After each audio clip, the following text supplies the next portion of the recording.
Alrighty, good evening, everyone, and thanks for joining us. We are doing another Renegade cut, and oh, can't wait. Can't wait to get started. I haven't actually seen this. Usually, I watch the first few minutes at least to see what we're doing, but I think from the title alone, we can guess. We can all guess as a collective and say, you know what? This is going to be great. Just from the title alone, this is going to be fantastic. He's going to teach I'm not us. so sure about that. Oh no, he's going to teach us so much about the stuff we missed when we didn't actually watch Ghostbusters 2016 4 years ago. There's obviously some quality in there, and he spent the last 4 years figuring that out. So it's going to be great. It must be really small amounts of quality if it took him, was it like 4 years to find it? Oh yeah, no, he was like fine tooth and comb. He's taking his time, getting make sure all his arguments are right. High definition video, exporting that rendering. Just It's like that. It's like that giant piece of like the giant pile of shit from Jurassic Park. He's like fine tooth combing every little single piece of it just to find that one nugget of gold.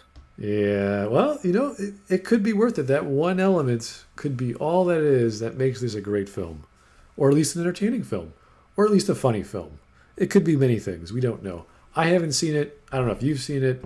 I don't care to see it, but I do appreciate when people take the time to tell us what's good and bad, or mostly what's good, about a movie I've never seen before, and might want me to go see it. I'm not saying it will, but there's the possibility. Got to be positive about these things. You can't always be negative. It's like, oh boy, Renegade Cat, he's going to do an awesome, horrible show. No, he's not. He knows what's quality. He knows what's good. That's why we watch his videos. What happens to the real Smud Boy? Today's a positive day. We're thinking positively today. Is it? It's beautiful and sunshiny and humid. I thought we were hate mongers of the toxic brood. I didn't think we. Well, yeah, but there's always the outlier who's like, yeah, I also hate things, but I'm positive about hating things. It's a good hate. Positively hating things. Positively hate things, exactly.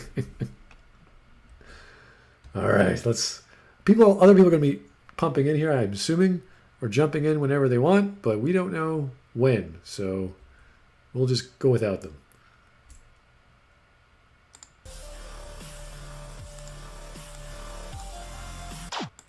Ghostbusters is good, actually. All the Ghostbusters movies, in fact. The 1984 classic, of course. The underrated sequel, Don't At Me. But specifically, the I 2016 forgot to put the watch together. I was wondering what was going on. It's just me watching. It's like, okay. There we go. I'm in. All right, so you were saying Ghostbusters is good, so is the sequel, and so is 2016. So they're all good. Everything's good. See? He's positive. He's thinking positively. Even Here we go. more specifically, the extended cut of the 2016 Ghostbusters. Not that There was an extended cut? Wow. That means Cool. there was a demand for more content. That's amazing. I'm not sure about that. I'm not sure that checks out. Maybe they were trying to get more money out of it. By Maybe it's saying, because they didn't make enough money. here's this really bad film. Let's add 30 more minutes of more bad film. Can't wait. Well, somehow The Last Jedi has an extended cut. Well, that's because they had like 4 hours of film and Ryan Johnson went nuts. So It's like, you know what we need? We need even more film. More. It's already a long more film. stuff. Put more stuff in the thing. More useless stuff. Yeah. Well, people enjoyed the film. Some people enjoyed the film. We have to give it to that. They bought the film, so they love all those extra features. Is there commentary? I don't even know if there is commentary. That'd be a commentary track. Would be cool to listen to. Who knows? If there is it, I didn't watch it. I would be curious to see if there is. Yeah. Anyway. It's been so long since I watched this film. I've already thankfully forgotten most of it. Hey, well, you're one of the lucky few who did actually go see it. So. Lucky. Yeah, no, it didn't last in theaters too long. I'm not sure lucky is the word I would use. Well, someone somewhere went out to the movie theater, had some popcorn, and had a good time. It wasn't you, but I'm sure it was someone else. It certainly wasn't me because I never saw it. So. But Paul Feig made a movie that ran over 2 hours, and Sony found that unacceptable. Studios and exhibitors prefer movies to be short so that they can squeeze in as many showings per day as possible and maximize profits. That's an interesting way of looking at the movies. They want movies to be as short as possible so they can have multiple viewings per day or multiple slots per day. I've never heard that argument before. Huh. Glib, what do you think of that? I just got here. I don't know what you're talking about. He's saying that film companies don't like films that are too long because if it's a shorter film, Oh, right. they can make more time slots per day at the theater. Is that true? I've never heard that being the reason. Neither have I. I was like, That's wow, brand new. strange. I'll can ask understand somebody, maybe- but I've never heard of that. I understand maybe making the film shorter, so it's going to cost less money to film scenes, but not in like post. I think that Like just when has you've to already do with- spent that money. I think that just has to do with focus testing and them finding out that the attention span is an hour and a half or something like that. Right, but But they don't have any problem with releasing films longer than that. Last Right. Jedi was like that. Joker was like that. What do you want? And we know that Ghostbusters 2016 had all those extra reshoots, like was it dozens? I don't know, was it 80 million? I can't remember how much money it cost, but it was this huge amount just to do reshoots because of whatever reason. I can't recall. That's probably what they don't like. They don't like the extra cash after the fact, not how long the film is. No, they wouldn't like that at all. They want to avoid that completely. Super Chest. Thank you, Market 3D. Tell that to the LOTR movies. LOL, BS reasoning. Yeah, it's a strange argument. I've never heard this before. Alex K says Cyberpunk 2077 got delayed again. Oh, really? See, that's even more important news. Yeah, it did. Wow. It's November 19th now. Oh, It's not that long. Well, It's not that long. 2 months to make sure that their infrastructure works. I'm fine with that. Yeah, okay. 100%. If it's a delayed game is forever good, but Right. a rushed game is forever bad.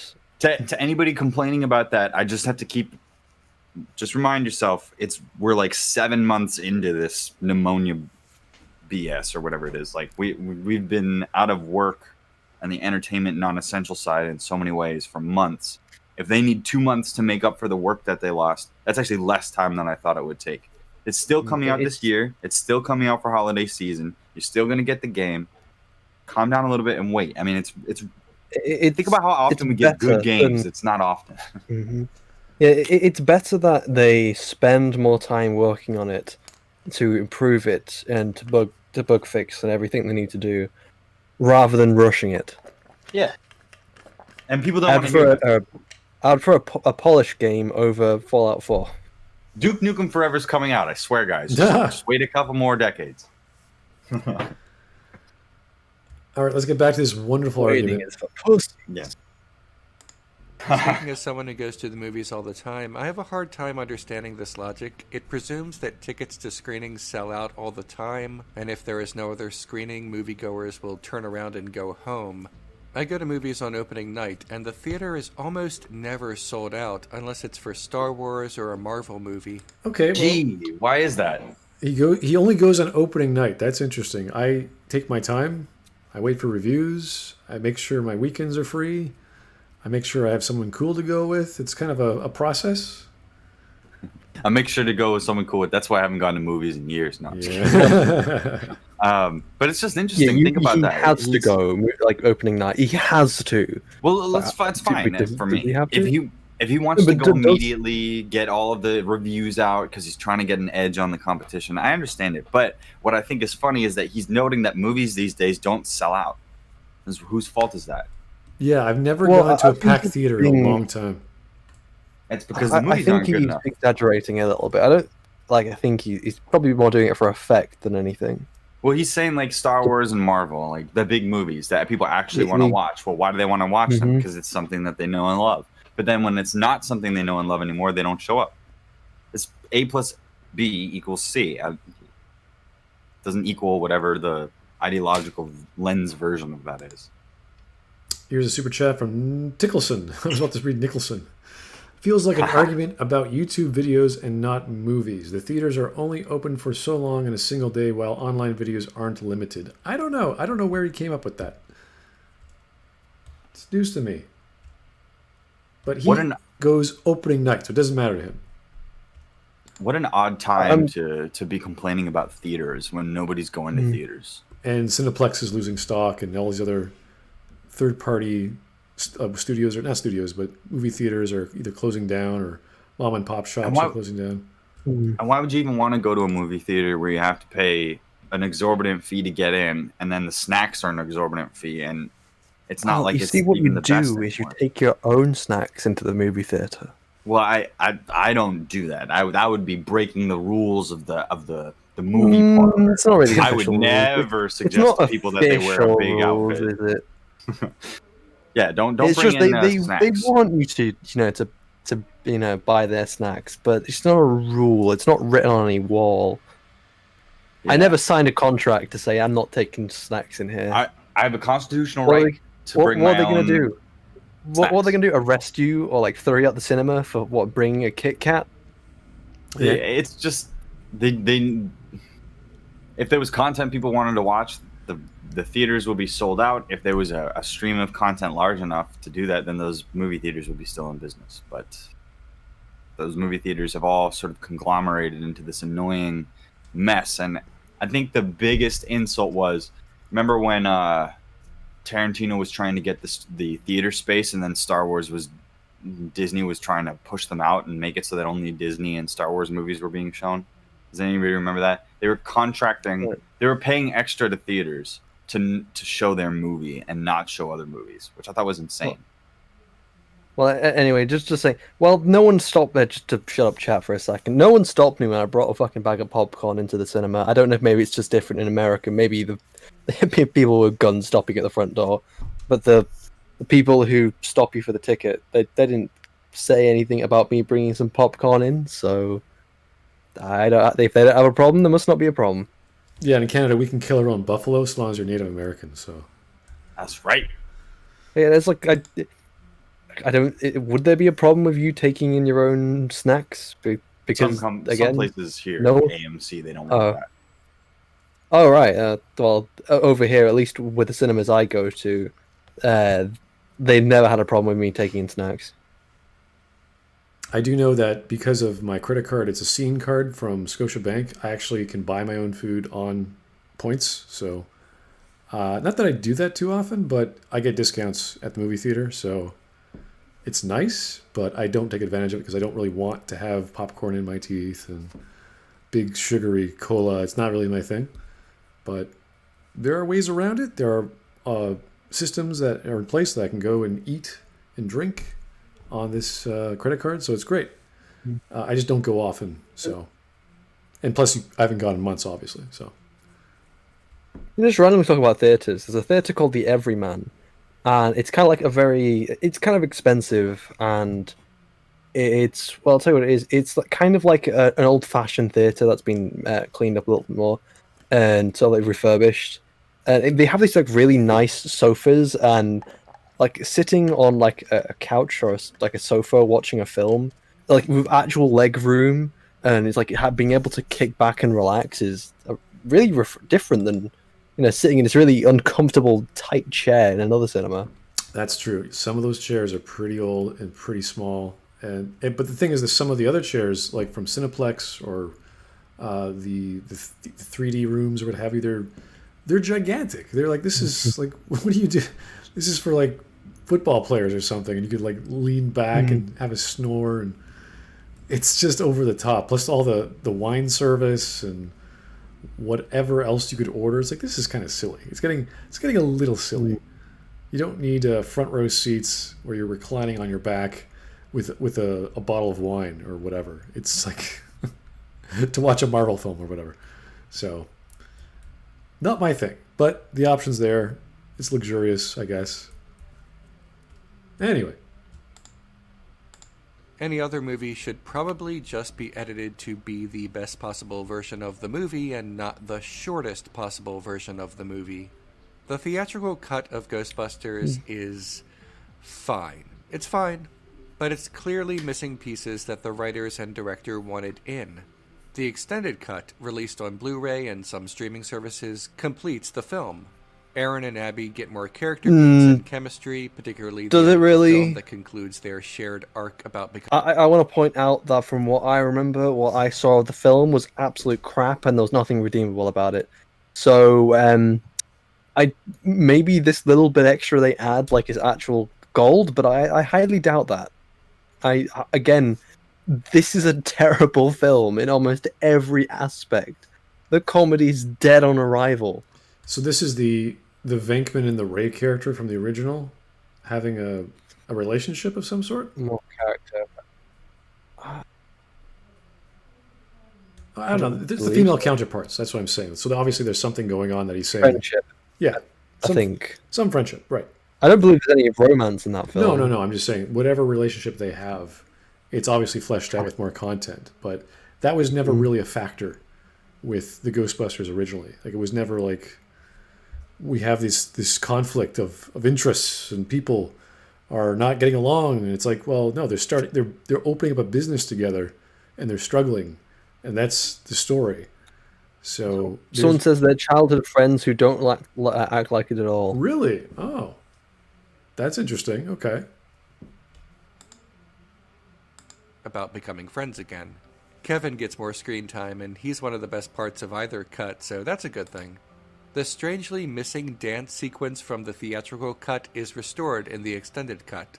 Basically, the extended cut that is looks the complete and stupid. finished version of the movie in the same way that the ultimate cut of Batman v Superman is the complete and finished version of that movie, or how the... That's not a really good comparison. Let's compare it Yes, to Batman v the Superman. extended cut. The extended cut of this shit film is the same as this extended cut and this shit film. Yeah. Oh, okay. Well, here's a Blade Runner reference. Let's see what he's going to do with it. Yay. Blade Runner theatrical cut is not even considered the real version of the movie anymore. Certainly not the version that's available. There is you've no only seen real the version. theatrical- There's just different versions. There's the final cut, the director's cut. There's the theatrical cut. But who's to say what the real cut is? That's Who a cares? special case, though. There's been so many versions of that over the years. So Just because you get the director's cut doesn't mean the director's cut's going to be substantially better than the movie. That doesn't automatically make it good. As what Zofrat said, did he just say the male character was the best character in the film? apparently, Shit, I know. yeah, but he's one of those. What's the male word for bimbo? A mimbo, something like that. That's the kind of character they I don't portray. know. So, like, he's so absurdly stupid, like just over the top stupid. Just for chat's sake, you don't want the director's cut of Blade Runner. You want the final cut, because the final cut is a much better movie in almost every way. It doesn't have all of the stupid stuff that was in the theatrical cut. So if we're going with his logic, right, we're going to say that you have to watch this version of the movie because it's much better. And I say, okay, now we've accepted that he's not using the theatrical cut. Fair enough. Now explain to us why this is better. Though maybe we should just try and get films right the first time instead of needing like 60 cuts of it. Well, I mean, obviously, but let's say that we just didn't have the ability to do that somehow. But I still fail to see how this is going to be better because it's longer or because it has... You'll see. He's going to say something hilarious. He says, like, they restored a dance sequence. Like, that's automatically makes it better or something. Version of It's Ghostbusters. the dance sequence from what I've seen is incredibly stupid, and I think anyone can see why. Yeah. 2016, and you're basing your opinion of Ghostbusters on that, or you haven't seen either version and you're basing your opinion on Ghostbusters on takedown videos on YouTube, I urge you to watch the extended cut before continuing. I think it's No, that's okay. We'll keep going.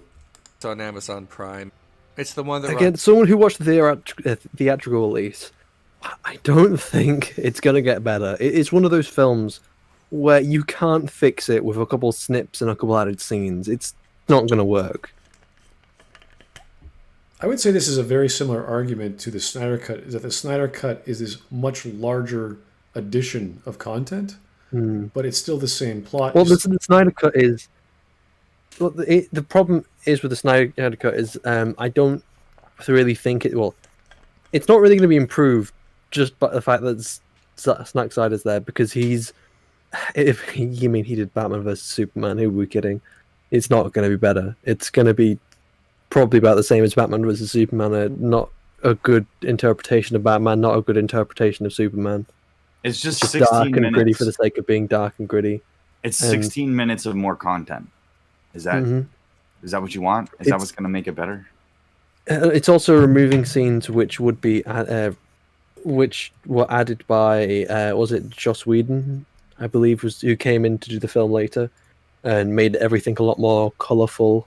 Yeah, it's one thing. And he added jokes in there. It's one thing for the director or the original director to say, "I'm going to do my version." It's another for an editor to come by and say, "Oh, thanks for this wonderful new version.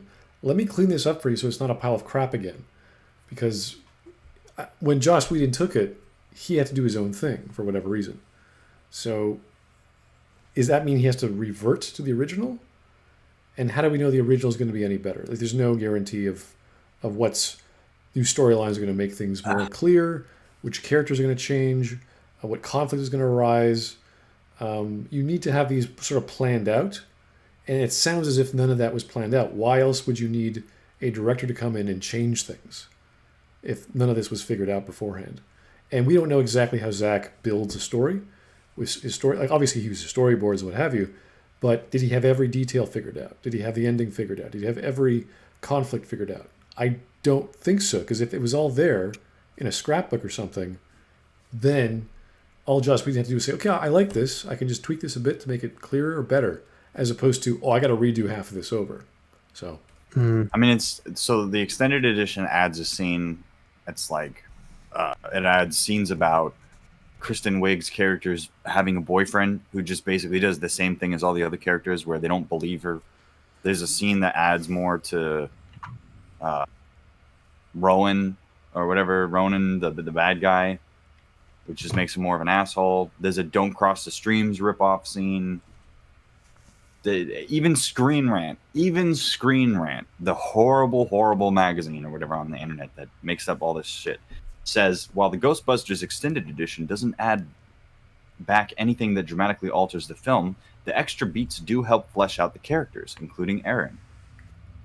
Okay, with the same information that we already have, which is why it was cut in the first place. So his conspiracy theory about it being cut because movie audio studios don't like that, it's probably not accurate. It's probably that the content that was in the extended cut that didn't make it to the theatrical cut was repetitive. It was superfluous to requirements. okay, so it sounds as if the title of this video, that Ghostbusters 2016 wasn't actually good, but the extended cut is to some capacity. So There you go. So there's already the beginning of it. Ghostbusters 2016 wasn't very good. Ghostbusters 2016 Extended Edition is good, according to Renegade Cut. right. Renegade. Here's Tom the Cat. Mass Effect Extended Cut Ghostbusters Edition. I don't know, man. That's a bit too much on the nose for me. It's Ghostbusters. By the way, Renegade Cut. Sorry, I just wanted to say the definition: a person who deserts and betrays an organization, country, or set of principles. Yeah. There you go. Or having treacherously changed allegiance. No, I Very interesting. just want to have a ghost busting option at the end of Mass Effect 3 now. I just want to just suck the kid away and throw him into the sun. That'd be great. Anyway, let's get back. One that runs 2 hours and 13 minutes, not the short one. Oh, wait. Got Okay, it. glad we're all caught up.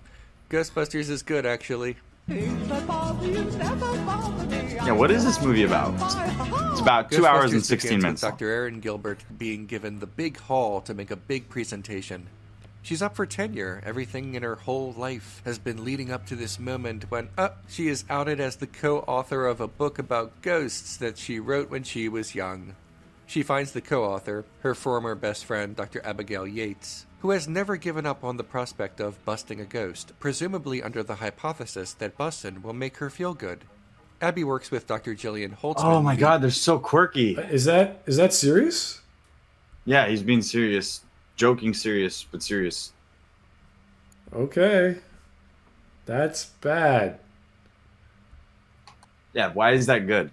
That's a really bad line. Okay. Best character. Aaron tries to get Abby to stop selling the book and agrees to investigate a haunted house as part of this deal. And then a ghost throws up real good all over Aaron. Ghosts are real. Ghosts are real! Ghosts are real! Oh god, stop. The Ghostbusters meet Patricia Tolan, an expert on the city, hire a secretary named Kevin, the second best character, and discover that some nerd named Rowan is trying to destroy the barrier between our world and the ghost world because he's a weirdo and everyone picks on him and girls don't like him. He basically Good spends all motivation. his time on Reddit. The Ghost How is the think about what he's saying. Great. It feels like the character himself and the way they're trying to portray it. They kind of portray him as like, oh, he's the geek loser nerd. Ooh. Yeah. But he's gonna go into that. But hold on a second. What does geek loser nerd have to do with Ghostbusters or ghosts? Why would he want to open up a thing to the ghosts? Because he's a What is he do- sexism. Here's the sequel plan for the Joker. The Joker finds out ghosts exist, and then he wants to create a portal to the other dimension. It's like, why is Ghostbusters 2016 good? Because it's a bad ripoff of the original with improv instead of well-written segments. Why is that good? Not everyone He likes never improv. explains. That's the problem. Not everyone appreciates it, and it's not always done well. When you actually went to improv, I don't know if anyone has ever gone, but there's a lot of misses, like a lot. And Oh, go ahead. sorry, I was going to say my brother is actually one of his courses of study in college was acting, and he was a part of many improv groups after that. And I've been to a lot of improv shows. I've had comedy writing sessions and all that stuff. Improv is like brainstorming, basically. Really for a quickly, sequence. and you have to know how to deliver your line, how to set up your joke. We have a few improv studios in Toronto. I think the SCTV is still there. Yuck Yucks is still there. You have to. It's a certain. Not everyone appreciates it, and you have to be really good at it. I know there was a few shows. Whose Line Was It Anyway was pretty popular back in the day. Oh, I love that show. Yeah. And again, I think it was fantastic, but it's not for everyone. And we probably only see excellent people on stage. Robin Williams was on there one time, so it's a skill. And I would say that, sorry, I keep interrupting. yeah, we have like these 5 actors on here. I'm not saying they're not funny, but to base an entire movie off that sounds very different than how movies are made. And I don't think that was the wisest choice for Ghostbusters, because it's not that kind of movie. It's a very strict sort of play that's dry and straightforward, and these little moments of levity throughout this adventure of these guys. What are they? Bug exterminators, essentially. They have all these bodysuits, and they've got this crazy technology, and they're destroying the environment. So, yeah, it's supposed to be a story about people who clean out hotels and buildings because there's spooky things in there. So it's really about the distinction of their characters and their individual goals coalescing into this overarching issue, this sort of satirical issue that there are ghosts around them. You have 3 different characters that are dealing with the circumstances in comedic ways. You have Bill Murray's character is kind of dry, sarcastic, nonchalant, glib, as it were, and then you have Egon, and he's going to take everything in a Spock-like seriousness, but he is very odd when it comes to his obsessive notions and his misunderstanding of the romantic overtures that the secretary has towards him. You have Dan Aykroyd, and Dan Aykroyd's playing Dan Aykroyd, basically. This kind of conspiratorial, manic, nervous type. But the thing is that they are all straight men to the other guy's quirks. they all have something that offsets the other guy that creates a sort of normality that is malleable. And I think that to me, whenever I watch Ghostbusters, is the key. Like the absolutely wonderful combination of zany elements, like we scientific jargon about what we have with these packs, and then them going, "Oh, I've never tested it. This could happen." And then when they realize that, they all try and distance each other in the elevator, like futile gestures and major overlaps in decision making that turn into comedic events because it's all prototype material and it's made by a bunch of wackos. But we are defaulting back on these characters are trying to open up a business because they're getting thrown out of their jobs. Now, that's exactly copied in Ghostbusters 2016, except in 2016, we have scenes where they're trying to make the best one-liner joke in an improv segment, as opposed to each piece of the dialogue being deliberate and trying to move the story forward and trying to move characterization forward. Ghostbusters 2016, once you get the information about who the characters are, they just make jokes. There's no development. The only development is I don't, stop doing this Ghostbusters thing because it's bad for my collegiate career. Oh, no, wait, I'm wrong. I love you. You're my friend, and ghosts are real. But that arc happens as soon as they see the ghost for the first time. Once that is into position, at that point, there's no further development of the character. They're just a joke. To be fair to the original Ghostbusters, Ray and Venkman, Dan Aykroyd and Mr. Murray there, they were also part of Second City. I know Aykroyd was from Toronto, and I don't know where Murray went for Second City, but I'm sure that's how they met. So right. They were very good at their job, and even then, they still had to write the script. Ramis was a huge writer for comedy. That was another part of it. So it's not just they are improvisational comedians, and they've been skilled at that. And they're actually really good. They still follow the script. They still have to know what to do and why that scene worked, and that scene was planned out and written, and then they were in it. Okay, now what do we do? All right, can we play with this? And that was that. They didn't push it any further. Once the scene was done, that was the scene. They didn't keep it going. Like I watched a few interviews where they had so much footage of a scene of these ladies joking and what have you. And yeah, I'm sure they had a lot of fun filming it, but it didn't translate that well to the story. It didn't work with their personalities. It was pretty much a lot of women going around being crazy and screaming and jumping around and all that fun stuff. But it doesn't translate well for whatever reason. So there's things in comedy that just don't work. And maybe that's a female thing. Maybe it's a male thing. I don't know. But I think the male interpretation of scenes was a lot more controlled and a lot more focused if it was supposedly improvised, which I don't think it was. It's two completely different sets of comedy schools. You have the Harold Ramis is sort of a more National Lampoon style, and then the Ghostbusters 2016 movie looks like an episode of The Office without the cast or half the cast, because what's it called? The writer for 2016 and the director both did work on these sort of fake documentary comedy shows. Feig directed a couple episodes of Office, and I'm forgetting what the woman's name is, but I'll get back to it. But she wrote episodes of television as well in that comedy style. All right. What's her name? Yeah. Katie Dippold. She wrote for Parks and Rec and wrote the movie The Heat. All right, here's Jake the Surgeon. Thank you, sir, for the super chat. It was only a matter of time before some brainless goldfish defended this diseased, rotting, violated corpse of failure.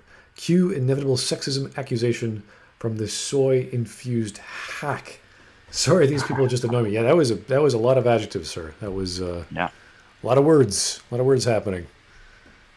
Glad you got that out of your system.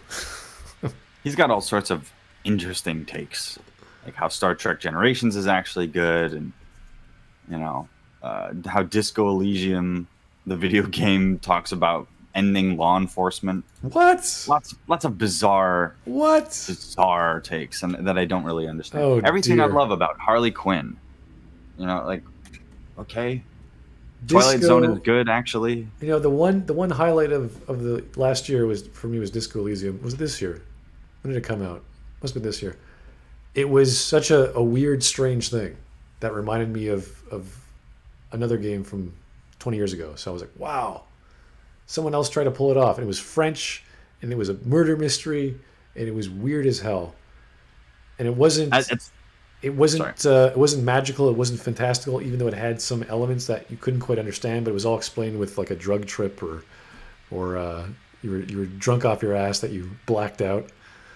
So beautiful stuff if you could pull that off in a game. So yeah, basically somebody that comes out here and says in their header, leftism, analyst media or whatever. They're trying to put their political opinion out through their entertainment commentary, and it's interchangeable, and that's kind of the problem here. It's like if you look at this series, because this is what we're doing, is we're looking at a repetitive series that he has where it's good actually, which I think is hilarious because that's like a meme. There's this nerd meme where it's the fat nerd going actually, yeah, for the comic book guy, but you get it, the typical, episode titles like transphobia and popular media, Star Trek, the leftist future, Thanos was wrong, eugenics and overpopulation, like just will God forgive us, Christianity and climate change, like stop mixing all this shit together. It doesn't go together.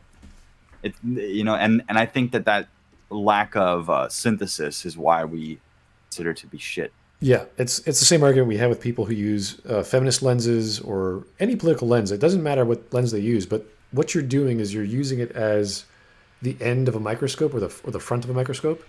You're not becoming them. It doesn't become the microscope. The lens is just a thing you tap onto the microscope that you filter other things through. So you only focus on those elements. That's when you use a lens for criticism of art or literary criticism or what have you. And they take it to the next level. I need a political microscope now. I'm going to use that. No, that's not how you use it. That's not how you use feminism or any of those isms. You have to use it properly within the context of what you're watching. So that's what I learned when I was evaluating art or stories, at least. You can use these lenses. You have to use them properly. So we haven't quite got to the point where he says this is good or bad. Why? He just is saying there's more content. And we don't know what that means yet. So let's keep going. Ghostbusters have a series of encounters with him and the ghosts that he's letting through the barrier. The Ghostbusters win. Who are you going to call? Aaron and Abby have great chemistry throughout. So why is the it film. good? They are initially antagonistic, slowly becoming closer and renewing their childhood bond, occasionally squabbling, but eventually Aaron jumps into a pit to the ghost world to save Abby, and it's just beautiful. Wait a The minute. humor is Hold on a where the second. movie- So it's beautiful because it ripped off the end of the original Avengers. Remember that? Iron Man goes into the portal, falls back. Why is that special? Yeah. Tell us what. This is one of those I'm just gonna make statements videos. It's beautiful because she goes to save a friend. Is that it? That's supposed to be what everything hinges on, is that, oh, I believe you now. Even though, like I said, as soon as you see the first ghost, that validates all of the stuff you're complaining about. Why would that? You've completed the arc of the movie. It's not about that anymore. Once the everything that they've been working for is validated in like the first 20 minutes of the movie or whatever. I don't understand. It sounds like he just described the premise for a conflict or a resolution, and you're like, okay, great, but what? That's like a framework. What is the actual content that makes it good or bad? Like, tell us. Is it character growth? Is it the fact that they have flashbacks, or they were bad friends, or now they're good friends, and that good friendship, or they've always been bad friends, and because of that rivalry, they're now saving each other because they care about each other? Like, what does that do to these characters? You can't just say, well, they passed the threshold to save their friend, and that's good. You're like, why? Tell us why, please. for audiences. If you love rapid-fire jokes on jokes mixed with intentional cringe awkwardness, stirred around with some old-school physical comedy, all of which is safe for the consumption of children, then this is the movie for you. If you like dumb slapstick and you like cringy jokes, this is the movie for you. There you go. Or at Not sure that least checks for out. your children. And if not, you probably hated this. Yeah. I can't convince you that something that did not make you laugh is actually funny because humor does not work that way. Explaining something does not make you start laughing at it. But I will try to explain why so many other people did enjoy Ghostbusters and also why you and me, the adults in the room, were not really the target audience anyway. So it was a space wizard movie for kids. But he laughed anyway. What? Okay. Okay, buddy. Keep making no sense. You have no brain. The aesthetic of Ghostbusters is this combination of ethereal and otherworldly mixed with bright, almost neon colors. What? CGI mixed with bright neon colors. Got it. Right? Is that what that means? Am I missing something? It's not a smoke machine, or not much of a smoke machine, so pretty expensive on the CGI. Yeah. It's funny to say this movie even has an aesthetic. I don't think it does. The ghosts are not fully CG, but instead are actors with visual effects added onto them, much like the librarian ghost from the original Ghostbusters. Yeah, but look at played how by good that Ruth looks. Hale Oliver. The scene with Gertrude Look at how bad Aldrich, that played looks. by Bess Rouse, has a great misdirect where she glides in peacefully, Abby says she's beautiful, and then she suddenly spews ectoplasm all over Aaron. A Ghostbusters tradition. Okay, so they took something from the other film, and apparently that deserves a round of applause. But there is a fine line between, what was it? Well, how to describe it? Showing like tipping your hat to referencing something, and a different to straight up stealing something. Even so, that's a joke that they capitalize on in the original 2016. I mean, in the original 1982. In 2016, I'm pretty sure that the joke that they make after that is, "It got everywhere, in every crack." In every crack, in every hole, and I mean every hole. It's like, what? In what case is that funny? Is that this comedy now? That's why children laughed at it. The only time I ever laughed in the cinema was it wasn't even like a proper laugh. It was more like I guess that was funny. It was one of the scenes in the film where it says, what was it, like get out my friend Ghost, and she just fucking slaps her. I found that funny. That was pretty funny, actually. Power of pain compels you. Power of Patty. All right, let's keep. But that was one of the only times I ever somewhat chuckled in the entire film. The rest of it, I was like sighing or. Wasn't that in the trailer? I'm quite sure I saw that. It was. Yeah, it was. It was. Oh, they put all the best parts in the trailer.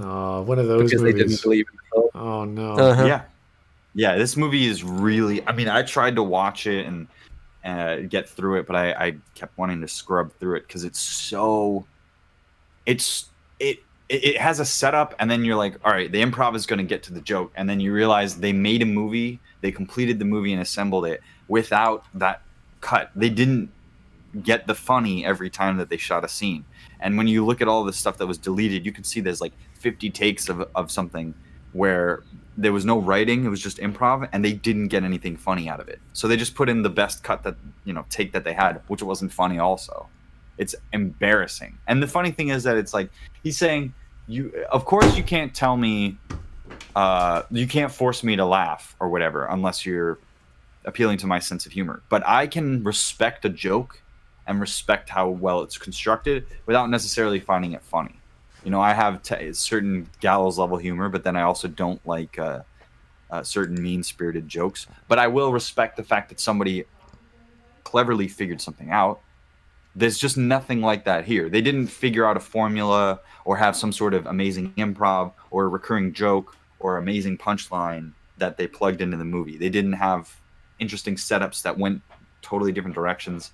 It was just basic, like, you know what it was like? It was like watching a bunch of kids putting on a show. It's like, oh, get on stage and everybody's just going to make jokes and stuff and just be wacky without a real central plan. Anyway. The further along into the film, the more we see inhuman ghosts, giant monsters and slimers and other various Class 5 vapors. The neon like glow shit. of the film exists even outside scenes with the ghosts, Fake as the smoke movie looks like contains a shit. consistent aesthetic. When the Ghostbusters take on the biggest and baddest ghosts in New York, the transition from real city to CG green screen feels seamless. That's nice Oh, it effects, doesn't yeah. feel But seamless it's at look, all. Computer generated. no, but I mean, they're nice effects. They're technically nice. Not the smoke. But it doesn't. No, but the smoke looks fine. I think. Well, let's Oh, just go back no. there a little The bit. smoke is definitely. Look at the matting behind them. Okay. That is not the right bokeh level for. Well, the so, lens that they're I'm trying to like. I'm doing it. Whoever keeps pausing it. I'm trying to aesthetic. get When it. the to Ghostbusters take on Yeah. the biggest and baddest ghosts look at this. The city. The city in looks New like York, fantastic. the transition Well, the from city's real just the city thing- to photogrammetry, but look at the No, smoke no, level. but Look at the diffusion is terrible. That's not how smoke works. I think they'll probably go for a more stylistic look, but the argument I would make against these effects is it's not in the same vein as the original films. This kind of, again, the best effect. I'll repeat what I was told when I interviewed Viridian Effects. The supervisor said to me, the best effect is not the one which is the most technically challenging or the most technically impressive. It's the one which fits right for the context. It works well and it fits right within the context of the film. This does not fit right within the context of the film. This does not look like like proper Ghostbusters. Yeah, it's hard for me it- to explain to somebody who doesn't really know much about the what I'm trying to explain. But look, see how there's lights underneath on the road in this screenshot that we have, and then you see how the smoke doesn't diffuse any of the lighting that's supposed to be coming from the ghost that's up there. That's because there's those added. Yeah, look, see what those are added. It's supposed to be reflecting those people. Well, refracting. But this is what I'm saying though. Look, keep going with the matte. seamless. Maybe the illusion Oh, of it didn't pause when it completed. It still looks Feels like things are seamless. popping out of their environment. Okay, that's probably the closest you can get to. No, I think that's pretty well, pretty well done for the effect. It's not, I don't know, Avengers level, but it's still Man, probably for the money they had. the lighting, the way that everything is being like the way that the lighting in particular, it's the color palette that they've chosen of these weird glowy blues and the way it's illuminating the smoke. Again, it doesn't feel Ghostbusters. It doesn't feel right. Yeah, Samantha Does it Dragon. feel like they're actually there? Like cartoonish. every piece is there? Does it feel like it's a consistent composited image? And I know this is kind of a tangent. No, so it's I'd not say really related to writing. it's technically composited well, but the way the style they have gone for in the compositing doesn't. It doesn't feel like they've. It's I the see what wrong you're choice saying. because they were trying to go for a more stylistic look, but the stylistic look does not fit within photorealism, and it doesn't fit within what Ghostbusters used to look like when they were doing their ghosts and their effects. Because that's undoubtedly true because that's mostly physical effects. Well, no, it's. I don't think it's a matter of practical versus CGI. I think it's more there's a certain style and a certain look which Ghostbusters established, and this kind of flies in the face of everything that was established. It's hard to describe, but the best way I can put it is that a lot of things have a certain style and a look that establish it. It's being established by films usually, and it's often quite like just thrown out, which is a shame. What I'll usually refer to are shows like Red Dwarf, which establish a look, then they kind of throw it out the window. Star Wars, to an extent, has a certain look, but the sequels don't care. They throw it out the window. It just, I don't know how to quite describe it other than just how I keep rambling right now. All right, so the summary is that some people like the special effects and some people aren't so hot about it. Okay. Right. Well, yes, absolutely. The distinction that I'll- Shiny was making was aesthetic design, and I'm looking at the technicals and saying that. Oh, no, I'm elements still don't the really top. add up. I think that it's technically fine, but the problem I think you're finding is the style they have gone for. Right. I know that's And what you're the saying. style But they I'm have saying gone that I for, disagree with that because I don't buy the diffusion of the smoke. My brain, which is programmed to know what Well, smoke they're looks like, trying. does not. They're trying to accept go for like the I don't smoke wanna- is All now right, coming. okay. Go. Yeah, we can move on with it because it's not really interested in smut. But what I'm saying is that in my experience as a special effects technician who did smoke and then also knows about nukes, 3D and 2D effects programs and massive and stuff, I can tell where an effect is being used or not. Now, my brain what I wrestle with constantly is what I'm seeing and what a general audience is noticing. So anyway, we can move on. Okay, here's some super chats. Lieutenant Colonel Tanya von de Gershoff. Oh, I'm a bit late. Tanya. I don't go to cinemas because of people eating. Really interesting. That's a very very unique reason not to go to cinema. I can understand. I would definitely not want to go to I would want to leave if somebody you get people that are talking or you get people that are crunching, and to be honest, that's me usually. No. I want to leave. You know what? I want to leave right now. No, I'm not even in the theater. You know what I call those people? I don't know. Do you want to know? Fuckwits. Yep. Yeah, I'm not quite sure it sounds the same. I don't know. We had to have a fuckwits battle. Are you winning, Shiny? Ye old English slur. Okay, let's keep it at that. I want to watch a movie, not listen to you stuffing yourself with popcorn and slurping soda. Yeah, that's a good point. It's very true. Whether you're eating or talking or playing with your phone, yeah, it's the same deal. Like that's not really a problem. Like I've ever had it in a cinema. Like people making too much noise. Usually, people over here they're pretty quiet.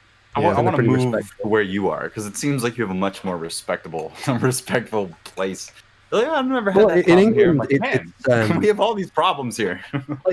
It's kind of weird. People are kind of like they're assholes, but they're also like polite as well. So people will queue up. For comparisons I've seen, at least, so people will naturally queue up a lot more here in England, where people will just kind of clamor a bit more in America.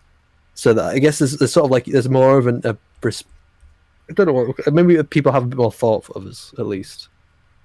I don't know. I don't want to make too many assumptions. Here's another super chat from Agent Yokai Zero. There we go. What is the proper etiquette to join streams? Well, first you have to tell me beforehand. I don't like throwing people in streams anymore. That we have bad experiences with that. So if you want to be part of it, talk to me after the fact, and we can set you up for the next one. If you want to do that sort of thing, because throwing people in the streams that I don't know or aren't prepared or that sort of thing is kind of a mess. And we don't want to indeed throw people on into the fray and not explain how things work.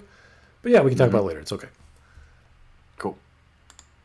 Maybe the illusion of real and computer generated and the difficulty differentiating between the two explains why some fans remarked that they hated the ghost design in the trailer. I don't want to go on it for a while, but the effects themselves. Oh, I've gone back way too far. I know we'll just keep see if I can get back. Why didn't you go back at all?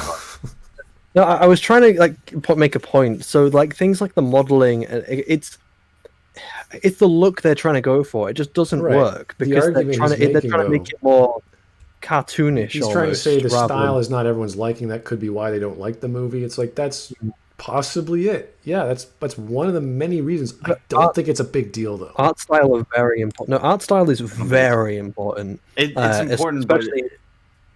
Okay. Take Halo for example. Halo has a very established art style, and then Halo 4 and Halo 5 come in. They throw it all out the window, and it just removes any kind of, consistency and feel within the world because nothing looks like it used to. Everything's just got details thrown about everywhere, and it ends up becoming just visual noise because they just throw so many things in there. It just makes it difficult to distinguish any kind of detail. He has to show specific examples of that. Showing general shots or random shots, I think it looks fine. I'm not here to criticize a bunch of random visuals, but this is a possible argument, and surely not everyone likes CGI in every movie. So it is probably a good argument. I don't think it's one of the major ones though, for why Ghostbusters was a good or bad movie. I think in a lot of the times I've heard criticisms about the film, it's not really about the CGI. It's usually about the awful comedy. Right. Here's a super chat from Bogue. Munches on popcorn and crinkles candy bar wrappers. Oh, dear. We're one of those guys with those Mr. Big things, those giant candy bars just going to take all day to eat it. Yeah. Yeah. Disgusting. Here's Bogue again. Loud whispers. I know that reference. Claps. Yeah, people who clap in movie theaters also aren't very cool. Oh. Yep. None of that here. I have never, ever heard anyone clap in movie theater. It happens at home at certain family events. So gotta chill people out. Yeah, for sports events, all sorts of silly things. Oh, sports. No, not in cinema though, but sports events definitely. Well, if you're at the track or you're at the this or that, sure. But when you're watching TV and you're clapping, it's like, who are you clapping for? Who are you cheering for me? Can you please shut up? Real and computer generated, and the difficulty differentiating between the two explains why some fans remarked that they hated the ghost design in the trailer, dubbing it only CG, not realizing that actual actors were used for the ghost. That's not the reason why people didn't like it. Yeah, but the effects themselves are just layering over to again become visual icky because of they're going for the more stupid art style. Again, it's not the technical parts, which Glib is arguing. I'm very much saying this is the style they have gone for and the look they have gone for is just terrible. Using an LED light, using a singular source LED light to illuminate a color that later you're going to flesh out in CGI never looks as good as an in-camera light source that's doing it and not being added onto, because you're adding lights that aren't actually there. So when we get the reverse shot that we saw, where you have the blue glow coming off the ghost and then the blue glow that's hitting her, those colors don't match temperature-wise. Those colors don't match lighting. Well, that's just simple color correction. You can easily fix that with color correction with the temperature. They add in things that don't physically make sense. It's fine. I mean, you can say it's a style. I don't buy the style over temperature. No, I think they've done it. I don't think the style looks good, but I think it's they intentionally made things look overly glowy, like that. It's like I would never say about this scene that we're seeing where they're on top of the building and it's a miniature that the compositing in the original Ghostbusters is technically correct. It's not, and I wouldn't use stylization as the excuse. I would say it's the available technology they had. 1982, they didn't have all of the green screen technology that they had now. So all the stuff they had to do, they had to find a technical way to do it. But now, with the ability to do whatever they want, I think they were lazy. That's all. They also didn't have a young Sigourney Weaver, so. Oh yeah, absolutely. And they didn't have that nice the belt blowjob scene or whatever. By the way, my old boss was the guy that did that rig. That was his special effect. Really? Where he did he made Dan Aykroyd look like he was hovering. It was a practical effect. It's cheaper than doing a green screen. That's cool. Humanizing the main antagonist makes for a more personal battle as opposed to just slaying a giant.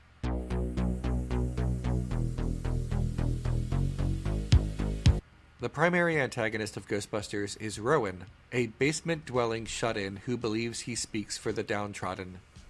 Oh, is that a Renegade cut reference? Zing. Zing. Is there any self-awareness here? At all? No? Okay, let's keep moving. To that end, he plans to rip a hole in reality, and it's up to the Ghostbusters to stop him. Rowan is the most 2016 antagonist imaginable. He is perfect. He is the most 2016. It's just a basement dweller. That's our society has progressed so far that we no longer have to deal with, slavery around the globe. We don't have to deal with exploitation or unfairness or crime or manipulation of data, anything, governments, corporations, no. It's basement dwellers. That's a strange thing to say. Right? The most 2016 ever. I was like, what? Oh, okay. Most 2016 villain. Wait, what? What do you mean? And he describes himself, a guy that wants to warp reality into his perceptions, who's really a basement dweller. That's Renegade cut. Sorry. Here's Bogue. He isn't the most 2016 villain. He isn't even orange. Yeah, right. That's exactly what I was thinking. It's like, Oh, this is a Donald Trump analog. This is the best villain ever. So timely. Shut up. Exactly the right foil for the modern world. Someone who mistakenly believes he is part of a marginalized group and has an inverted understanding of why he is a loser. Rowan thinks that people, apropos of nothing, treat him like a creep, and that makes him a victim, whereas Rowan simply is a creep. It's the and wishes to victimizing white victimize man, of others. course. Souls who see the world as it truly is, as garbage. Garbage that needs to be cleaned up. why? What's his motivation? Because he gets beat. Like what does this have to do with ghosts? he believes in the soul. The world is crap, therefore it must be cleaned up. Okay, I mean that's a good guy or bad guy mentality. You can technically build a plot off that. That's fine. It's how it works in the story. Does this make sense? Is he a joke? Is this serious? Is he playing it off for the fun of it? Is he playing it off to get a high? What is the motivation for him to do this? When I was watching it and I was seeing that this is the bad guy, I was just thinking, okay, so we went down from what is it, Zool the Guardians, or what is it? What are the two Guardians? Keymaster and the Gatekeeper. Keymaster and Gatekeeper, and then Zool, and that's like an extra dimensional threat to the entire world. And then 2016, we are so inundated with this mindset in media that the enemy is basement dwelling nerds, that he's now the villain. I mean, let me put it this way. Imagine you're watching a James Bond movie and you find out that the bad guy is just some guy that thinks society is mean to him. Some nerd that looks kind of weird. Does that make any sense? That would be a it's like- really It's kind of. It feels really hand-fisted. It doesn't feel natural by any means. well. It should have just said, I'm voting for Trump this election, and that's why I'm bringing the ghosts back. In comparison to James Bond, the villain has to be uplifted. He has to be on a pedestal higher than other people. He has to be a big, like part of a conglomerate or super rich or what have you. Whereas I can understand a villain in Ghostbusters being a schlub. It's just a guy who's down on his luck.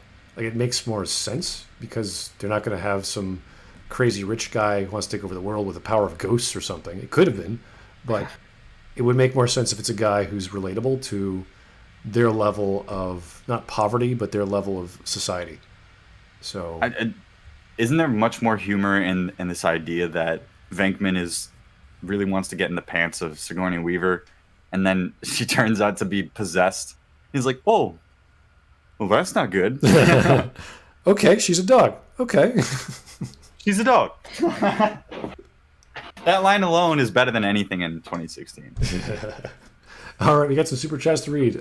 Joe Crazy. People clap in theaters here in Southern California. It is really obnoxious and why I avoid them like the plague. Yeah, it's just strange, I find.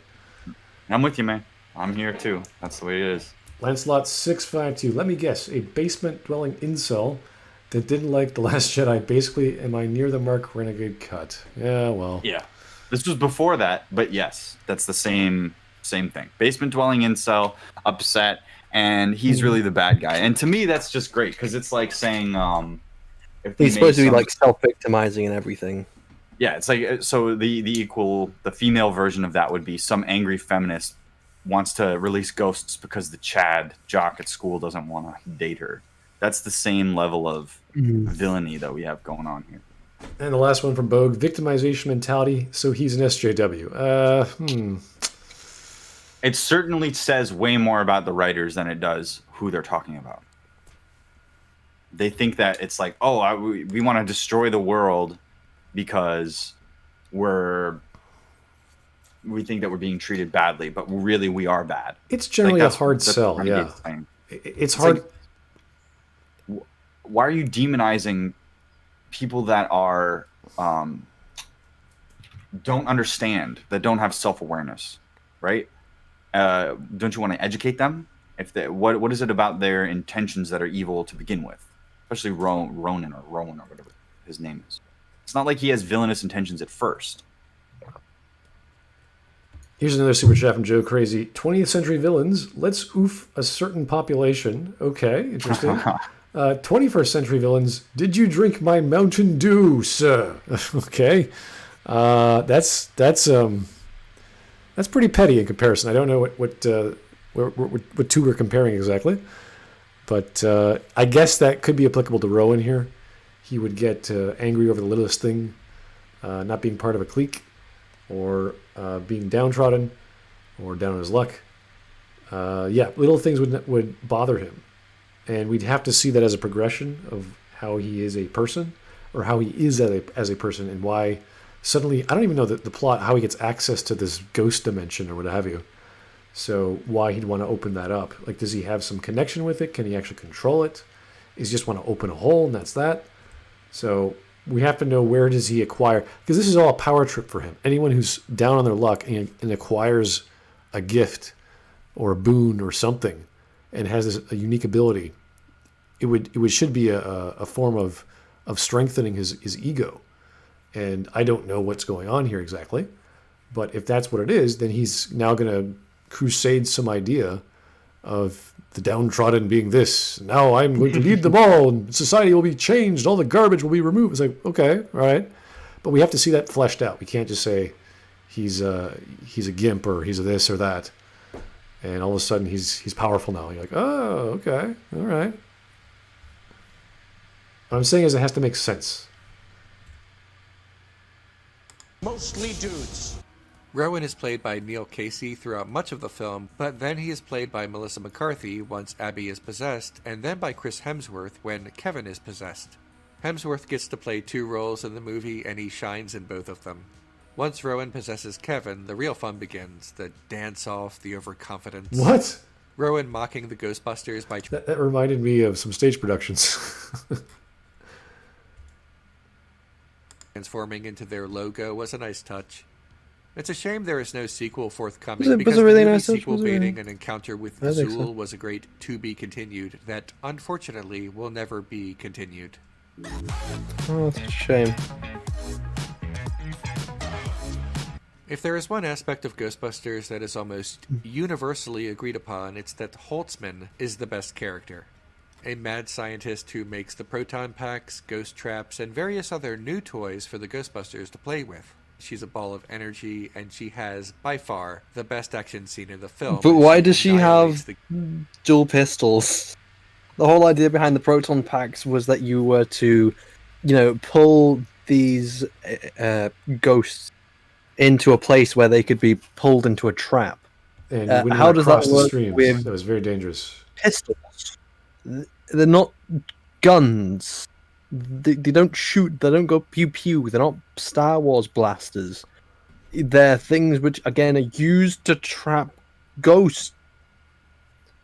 It's the idea of having 2 swords, and if you touch them both, you cause a nuclear reaction or whatever the hell it was. They don't even use them like the old proton packs. That sucks. Yep. She even says, like, say hello to my little friend or something like that. It's ridiculous. And they're just, killing the ghosts? They're not even trying to capture them anymore. They're just blowing them away. They're killing them. Oh dear. Killing ghosts. That's very Star Wars. blades the ghosts with her proton pistols and whips, and she's just great. Speaking of her toys, She's just great. Just It's great. just great. It's just great. That's all it is. Apparently. Because she's a mad scientist and she has pistols. That's why. Okay, I mean, that's like saying, well, He-Man has a sword. He's big and strong, and he's great. That's great. That's just great. It's just great. Can I explain why it's great? No? Nope. Okay. Not an argument. Dismissed easily. all the additions to the Ghostbusters arsenal really should be enough to excite diehard ghost heads who have been waiting for a whole Why? Why should they excite? They Yeah, they're fighting all these digital villains that are just happen to be there. They don't have any problem with what they're doing. They're trying untested techniques that they've never practiced really. They're doing all these weird moves for no reason. It's like, Why is that good? Come on. I remember as a kid, people would go on Halloween, and sometimes some parents who were engineers would have this really elaborate proton pack for themselves or for their kids, and they would make each other ones. It was really cool. It looked really special. And that was kind of the mysticism behind Ghostbusters. You never really knew what exactly those things were. And it was just one thing. That was it. The second movie had the slime buckets or whatever, but that was fine. But in this one, I saw at least 3 or 4 different weapons. And I don't know what's going on. Like lightning whips, a brass knuckle. Like, what is... Are they killing the ghosts? Are they knocking them out? What's happening? Yeah, exactly. The whole point was that in the original one, they were like pest control. Trapping them. Yeah. And then you have to like send them to the other dimension. But now they're like, say hello to my little friend. And then they lick the gun, and it's like, what are you doing? Then this fat lady does a roll off a car and spins, and you're like, what is going on? What are you doing? Stop dancing. Here's Joe Crazy. Renegade cut. It just works. Todd Howard's Ghostbusters 76. It just works. Over 9,000 endings. Radiant AI. 10 Improv times comedy. the detail. 4 times the map size, 0 times the AI. Sorry. 0 times the intelligence. 100 times the T-poses. 0 special points. Anyway. For new stuff for their collections. As much as the Ghostbusters are the stars of the movie, it's hard to imagine this film without Kevin. He has given a lot of the best lines and gags, like Kevin asking to choose between 2 headshots of him with a saxophone, the ghost hot dog, Michael Hat. Ghostbusters fans liken him to Janine, the secretary from the original. How do they liken him to Janine? How? But Janine isn't a fucking idiot. She's not there just to be eye candy. And she is an eye candy. She's a nice lady. I'm not saying she's unattractive, but she's not like, oh my god, she's gorgeous. She's not Chris Hemsworth attractive. Exactly. He is a Mimbo. She's supposed to be the love interest to Spengler, but also she's supposed to be a representative of the general population that's just trying to get a job. She's a New Yorker, and she's putting the regular face on the business. She shows up when they create the business. Ghostbusters, what's your problem? Oh no, that's New York. That's what a business is like.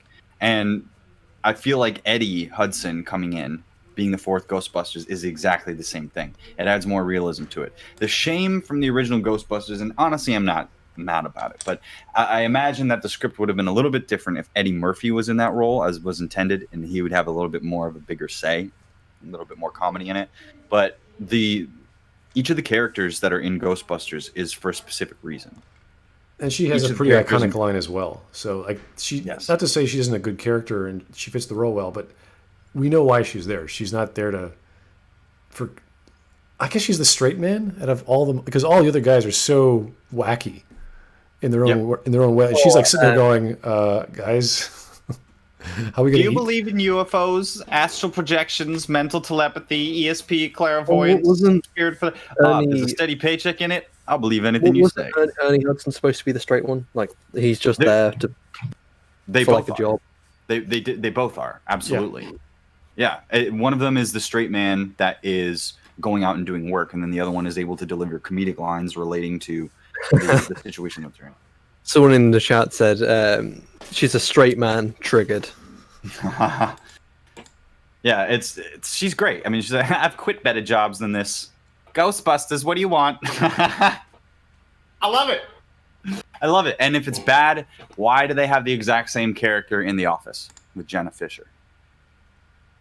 Saying. But Kevin far more resembles Louis Tully, a bumbling but good-natured man who wants to be a Ghostbuster and ends up controlled by the antagonist. Kevin tries so hard, except all the times when he doesn't try at all. It's hard not to love him, and he...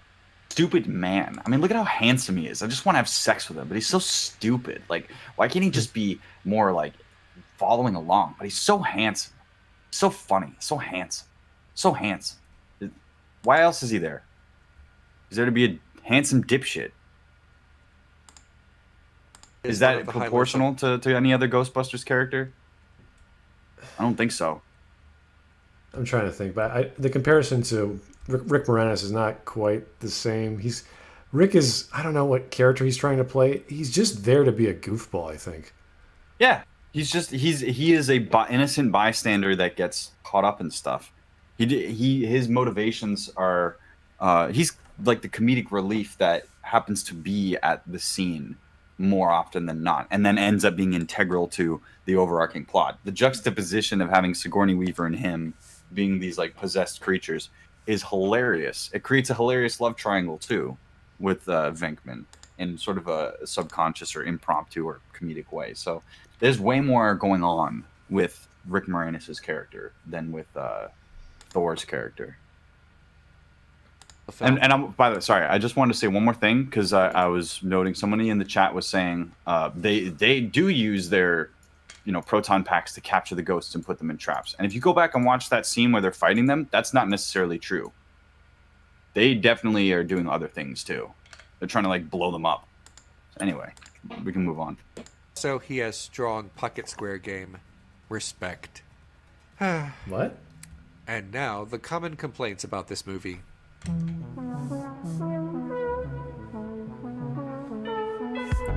All right. Let's Also, get don't you love started. how they kill all the old actors in like some the way, editing. shape, or form, or Once like again, they? this is a reasonable No, complaint. no, it was one of only them, for the isn't it? It's just theatrical one of. version that does not It's just really one of them they exist kill. anymore, except on Hulu, I think.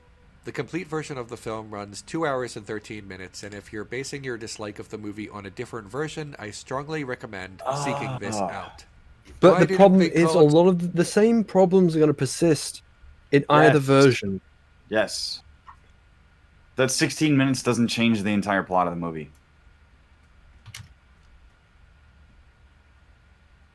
Call it something else besides Ghostbusters. Because it's 2016, and even more today, almost every movie with a big budget is from a pre-existing intellectual property. That's a problem. Okay? That's what you should be you as this social justice idiot should be talking about that. Not about how it's advantageous for your ideology to manipulate that. Talk about why Hollywood is not confident at all in their ability to create their own content. That they have to rely on your nostalgia. That's the real problem. Anyway, we can keep going. Studios make fewer movies with bigger budgets, which makes them even more adverse to risk than before. Studios aren't going to make a big budget comedy about ghosts and not have it be Ghostbusters. That's just not true. What about Hill House? No studio is going to make a Star Trek TV show without the name Star Trek. Like a Who would Star- possibly do that? It's so ridiculous, man. Who would make a show if it didn't have a name attached? Here, let me go into let me get into it. We had Midsummer. That was a ghost movie, right? It had some sort of ghosty elements. Look, the Annabelle series, Curse of La Llorona, Happy Death Day, right? Isn't that? No, that's not one of them. Shit. But I have a whole list right here of just ghost movies, horror movies that are new IPs. The issue is greed. Well, they didn't have to destroy a brand in the process, but that's the only thing they were banking off. That's all they had. They could have made another story that was actually decent and had women do intelligent things in a funny way and called it something else. They could have called it anything. Yeah. it's like, why, That movie's called why would you have Bridesmaids, women and it's doing good. something? Why would you do make a movie about women where they're all just idiots and they're all not doing anything serious? It's baffling. Like with the ideology they're going for, you think they would want to do something serious rather than everything just being really stupid. Like imagine Dumb and Dumber with like 4 people, like a Jim Carrey-like guy and another companion. I can't remember the other guy's name. Like that. You know what it would be? That'd be overkill. Imagine if it was just if they made a modern Dumb and Dumber, it would be Melissa McCarthy and like a Kristen Wiig or something like that, and they would be playing like an SNL version of it. It'd be overly improv based instead of having all these setups and payoffs. That's the major problem that I see with this style. It's very lazy. This is not a Ghostbusters problem, it's just the 21st century. Everyone hated it. No, it was critically well received, and audience reaction was split down the middle. No, but the way this is done is it's based on, it goes up if someone puts it over halfway. Like, say if they give it a 7 out of 10, it goes up. If they do a 4 out of 10, it goes down. And it's not really judging people, judging the things correctly, because it's just dividing people who voted under under 5 and over 5.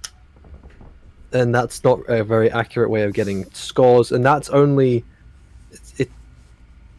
that's not a good score. If half the people walked out not liking the film, that's not a good sign.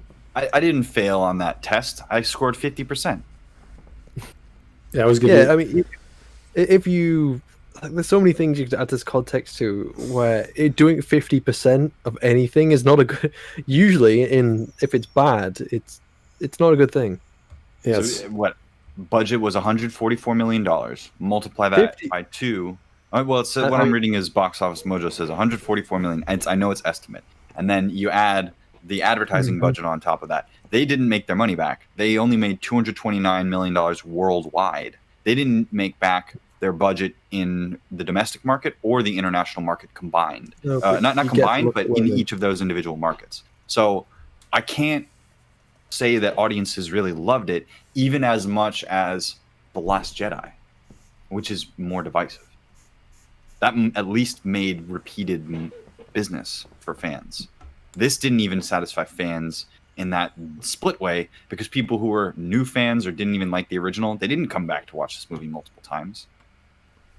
Terrible. They were literally trying to target another audience from a product that already had a target audience. That's never going to work. Nope. One might be led to believe everyone hated it because the complaints are always louder than praise, and the internet can form a kind Are of you social serious? bubble. And What a great argument. That's not what happens with good movies. Joker doesn't have that problem. And if it does, you have to specify about who's talking about what. You know? Get to details. He hasn't really. All he's listed are things he likes. And you're like, that's not an argument. That's just things you like. Tell us why that's good or bad and why other people would think that way. It was beautiful. It was perfect. It was wonderful. It's like, I'm not going to qualify it, though. Okay, fine. Then I'm not going to accept it. echo chamber of opinions among like-minded people. Women Like you. There it is. We got it. It took him. How long did it take? It took him 10 minutes to get to misogyny. Now we're in misogyny. Great. How droll. I won't dignify this with a response. Good. Me It neither. bombed at the box office. That's true. And Good. Is that how? Haha, it bombed at the box office. You said that people liked it. People that like movies go to Okay. watch it. So That's the how it argument works. the argument he's gonna make is that the making money doesn't necessarily mean it's a bad film, and yes, that is true. Yeah. Films which are well renowned as good now did not always make money back in the box office, and the quality is extremely separate to the amount of money it makes, and if people watch it or not, because it's more a correlation rather than causation. A good film doesn't necessarily cause more money because there's also other factors like a certain IP, hype.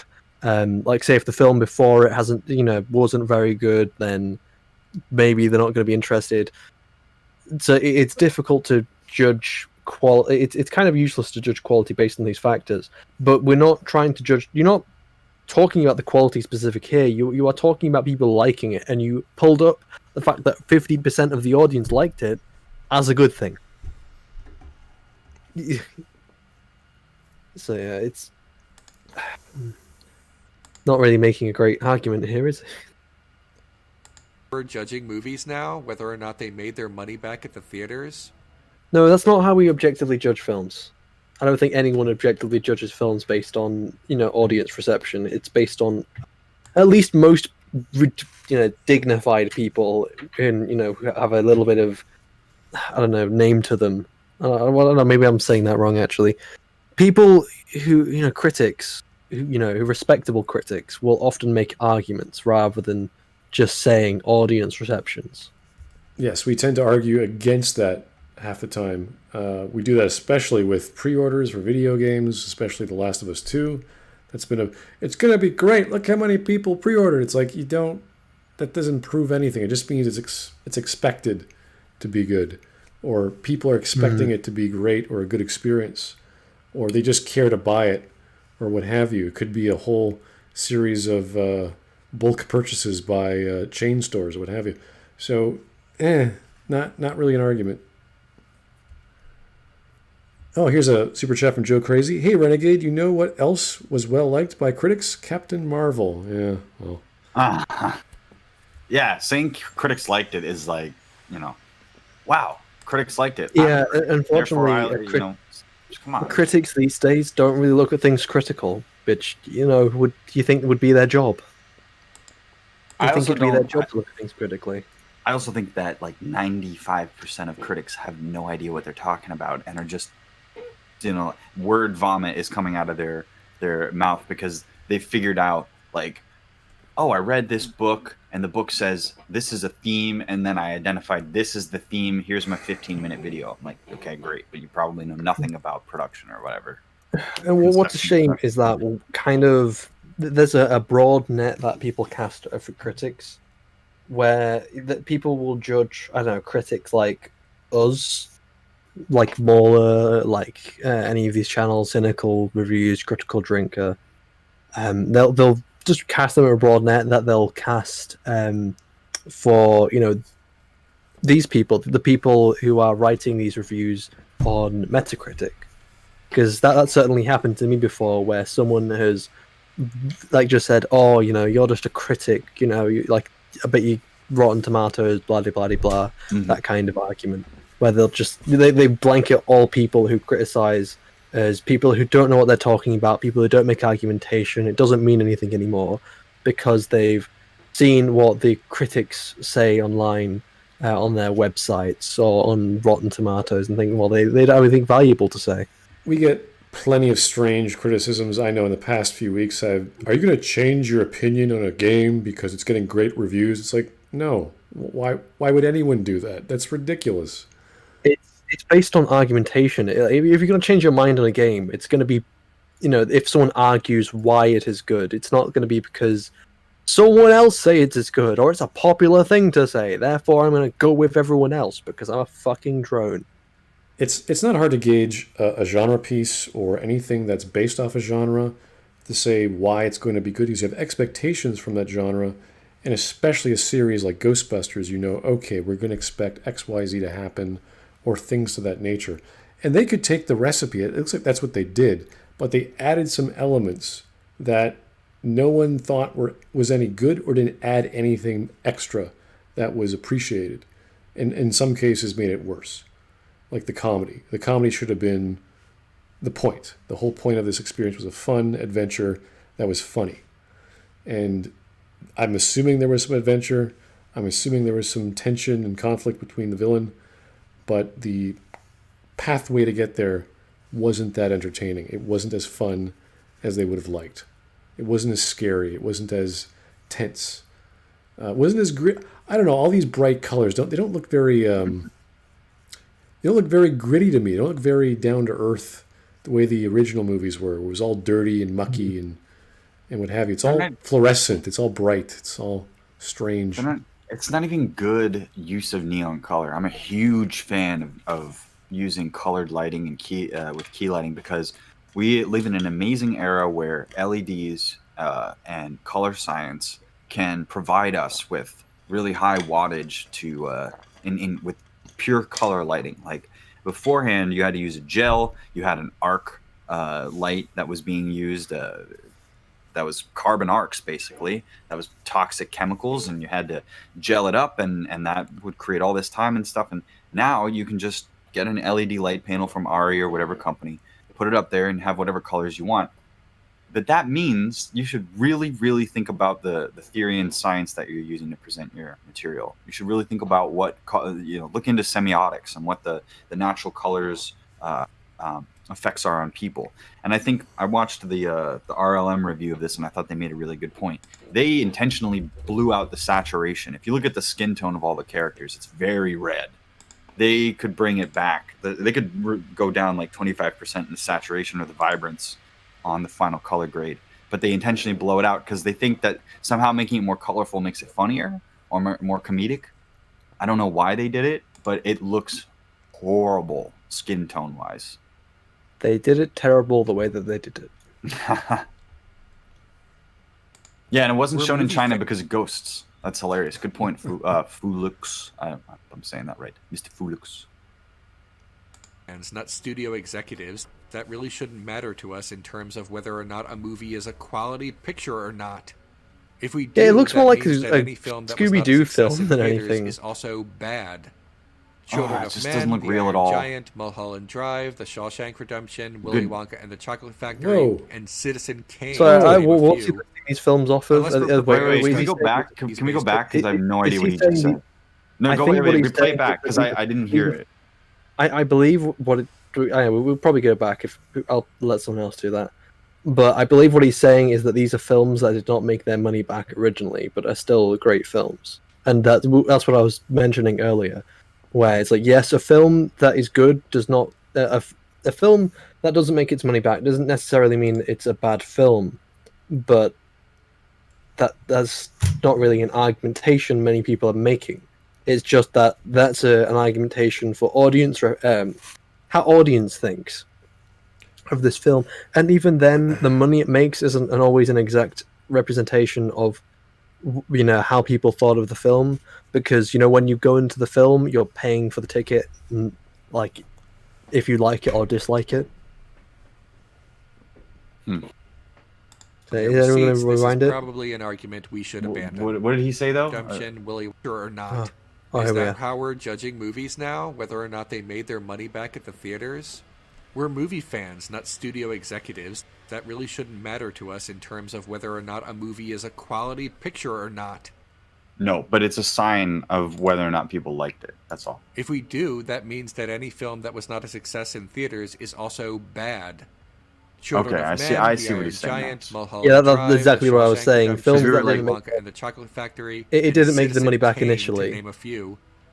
Unless What we're a shitty prepared to point. start judging movies based on their receipts, this is probably. But an no argument one's we- making this argument. Oh, but no hold on a one's second. I making can- this argument. He made a mistake. I can judge a movie based on its receipts. Show me your book. Show me what the UPM signed off on the budget, and I will absolutely judge. Did you haggle enough to get the right prices for your production crew? I know those numbers. I don't think you do, Renegade. I don't think you know what the value of these things are. I think if you were put in a position of power where you were going to go and contract for creation of sets, or that you were trying to get permits, you wouldn't know where to begin. There is definitely a way to do this, but who cares? What do I know? Budget, efficacy of usage? Nah, you can't judge that. Okay, I we're not would studio say that- execs, except some of us are. Maybe. I would say the reason why people bring up if it made money or not is because it's a way of looking at if the film was successful, at least in the eyes of the people who are making it. If it is successful in the eyes of people who are making it, there's more likely to be more of them. If it's a failure in the eyes of making it, then they're probably not going to make another one. And it's important to look at if this has been a success or failure, at least for the people who are making the film. Regardless of whether there were reshoots or they had the most efficient, tight schedule and they saved millions of dollars, makes little difference to me. It's what you get at the end result. So Exactly. if Exactly. they broke even, it wouldn't matter to me. If they made 3 times their money back, it wouldn't matter. So the fact that they screwed up and they had to do reshoots to fix the problem is a sign you've got a bad product. And But because of that, it costs more money. And if they don't do well at the theater, they're not going to make that money back. So it's not the fact that it cost X amount of dollars. It's the fact that it cost X amount of dollars because of reshoots. Exactly. And then it's funny to me that it's like, oh, what are we? We're movie fans. Like, yes, you're right.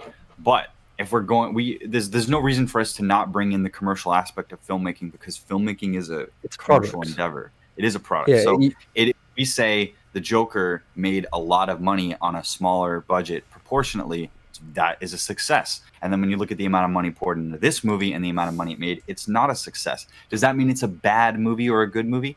Not necessarily.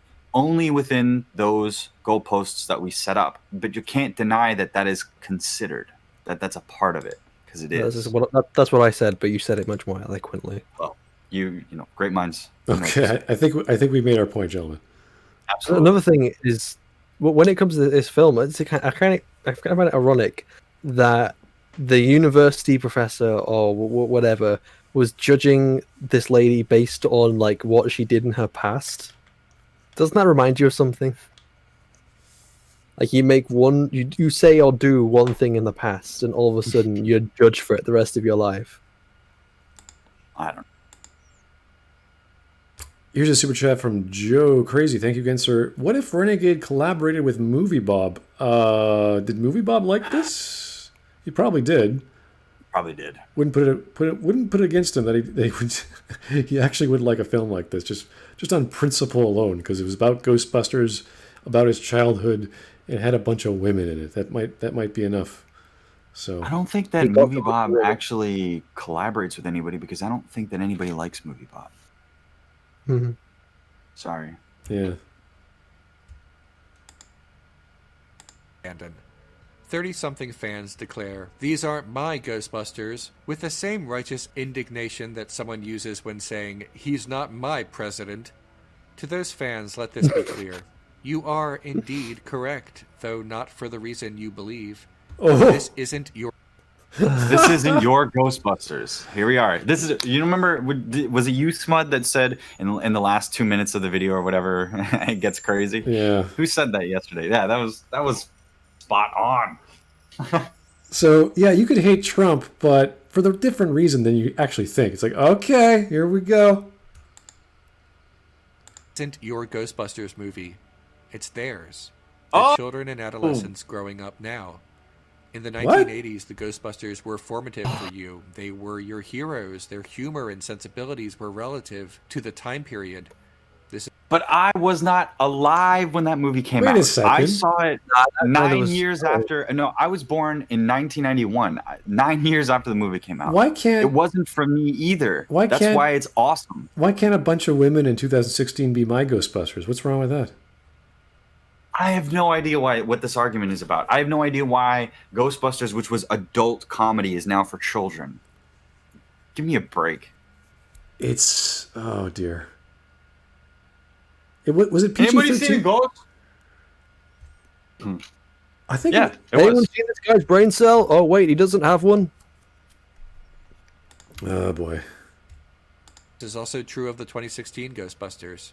That may be part of why you don't like it. It's not really humor for people who grew up in the 80s. It's humor for the children of people who grew up in the 80s. What? What does that mean? And it's 1984, by the way. I'm sorry.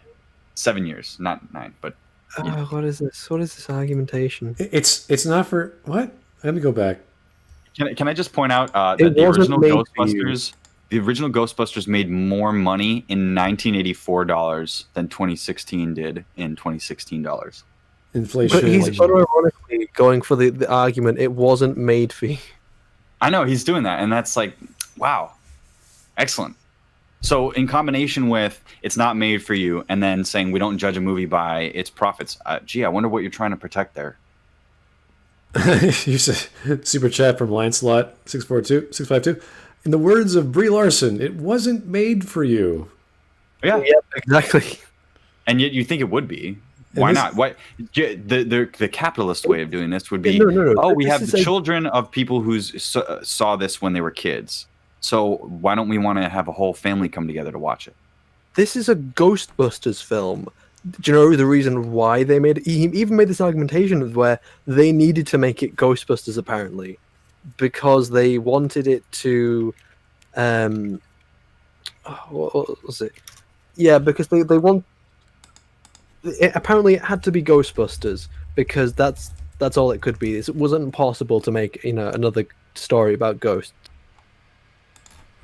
It's It's because Sony owns the rights, and they Yeah. want to create a whole production team based on it. That's like the MCU. But no. But you're making this off an IP, and the reason why they're making this off the IP is to appeal to the older audience. So then saying it's no longer made for this older audience, it's like, what the fuck? You know, you're using name recognition, but you don't want the people who are going to be recognizing the name to go watch it.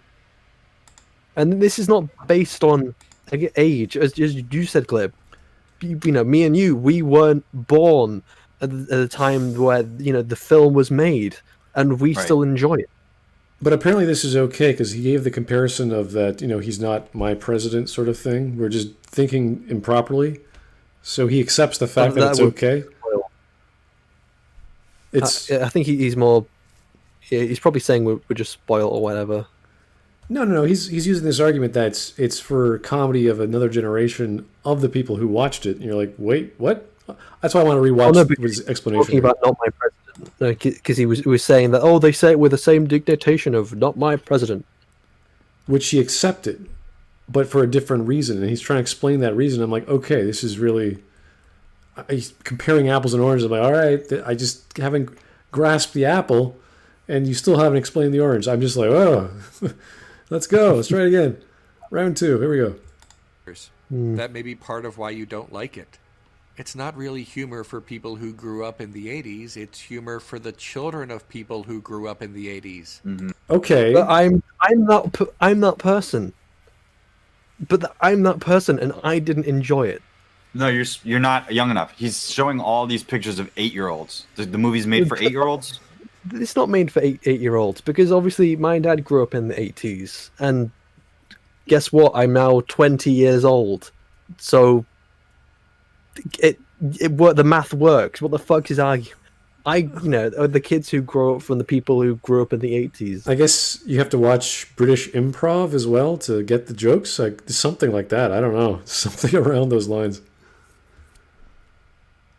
It's not for children who lived under Ronald Reagan. It's for children who are living under Barack Obama. What? What does that have to do with anything? Wait a second. Only What North about America? people who aren't even American? What does the president have to do with fuck all when it comes to films? Ghostbusters. By the way, Ghostbusters 1984 is actually PG rated. Yes. PG-13 or 14, I think. Yeah. It says PG here, just regular old PG. I Really? guess the 1980s weren't as sensitive. Yeah. It's like, let's just sneak in there. We don't care what film you watch. Yeah. Anyway, back to Barack Obama. If you grew up in the 80s and 90s watching Ghostbusters movies and cartoons, then those were your Ghostbusters. But Ghostbusters is not just for you anymore. It's for them. Why? Do you think that the new How? And yeah, what do you mean? Why can't it be for what me? does this argument not apply to? Yeah, it's like by the way? saying, yeah, it's not for people of the 80s and 90s. It's like, well, that's not a very good movie then, because Ghostbusters appealed to everyone in the 80s as well as the cartoon. At least the first season did. So what does that tell you about the quality of writing? It was universal. Anyone could relate to all these characters. The comedy worked. The lines worked. The scenes were obviously stretching the truth of what was supernatural at the time. But still, you can get behind it. All right, fine. There are ghosts on a big building of this and that. There's a giant mushroom walking down, was it Main Street or whatever part of New York? So, great. We got you. We can buy the fiction. Can we buy the fiction in 2016? The jokes work. Are the characters good? The motivation's solid. I don't care if they're all lesbian. I don't care if they're all women. I don't care if they fly in the air. It doesn't make a difference. Ghostbusters just doesn't have enough of that 80s cynicism about it. And then What 80s? What are you talking? What 80s cynicism? What are you talking? Yeah, seriously. 80s were way less cynical than the 2000s. I don't Like get think this. about all the action movies from the 80s and how it was always like going after the bad guys, blowing them up, and Rambo and Yeah. Commando, and nowadays it's like depressing and kitschy. It's either Hobo with a Shotgun or Jason Bourne shaky cam. Oh. Come on. it's too lighthearted. Well, yeah, because it's for kids. Is Do you it? think the new What a It's for strange argument. It's lighthearted for kids. What is that? Why can't it be the lighthearted for same- everyone? It's the same argument of, it's a movie about space which is intended for Holy children. shit. It's the exact same argument. So get this. Ghostbusters 1984 is rated PG. Ghostbusters 2016 is PG-13.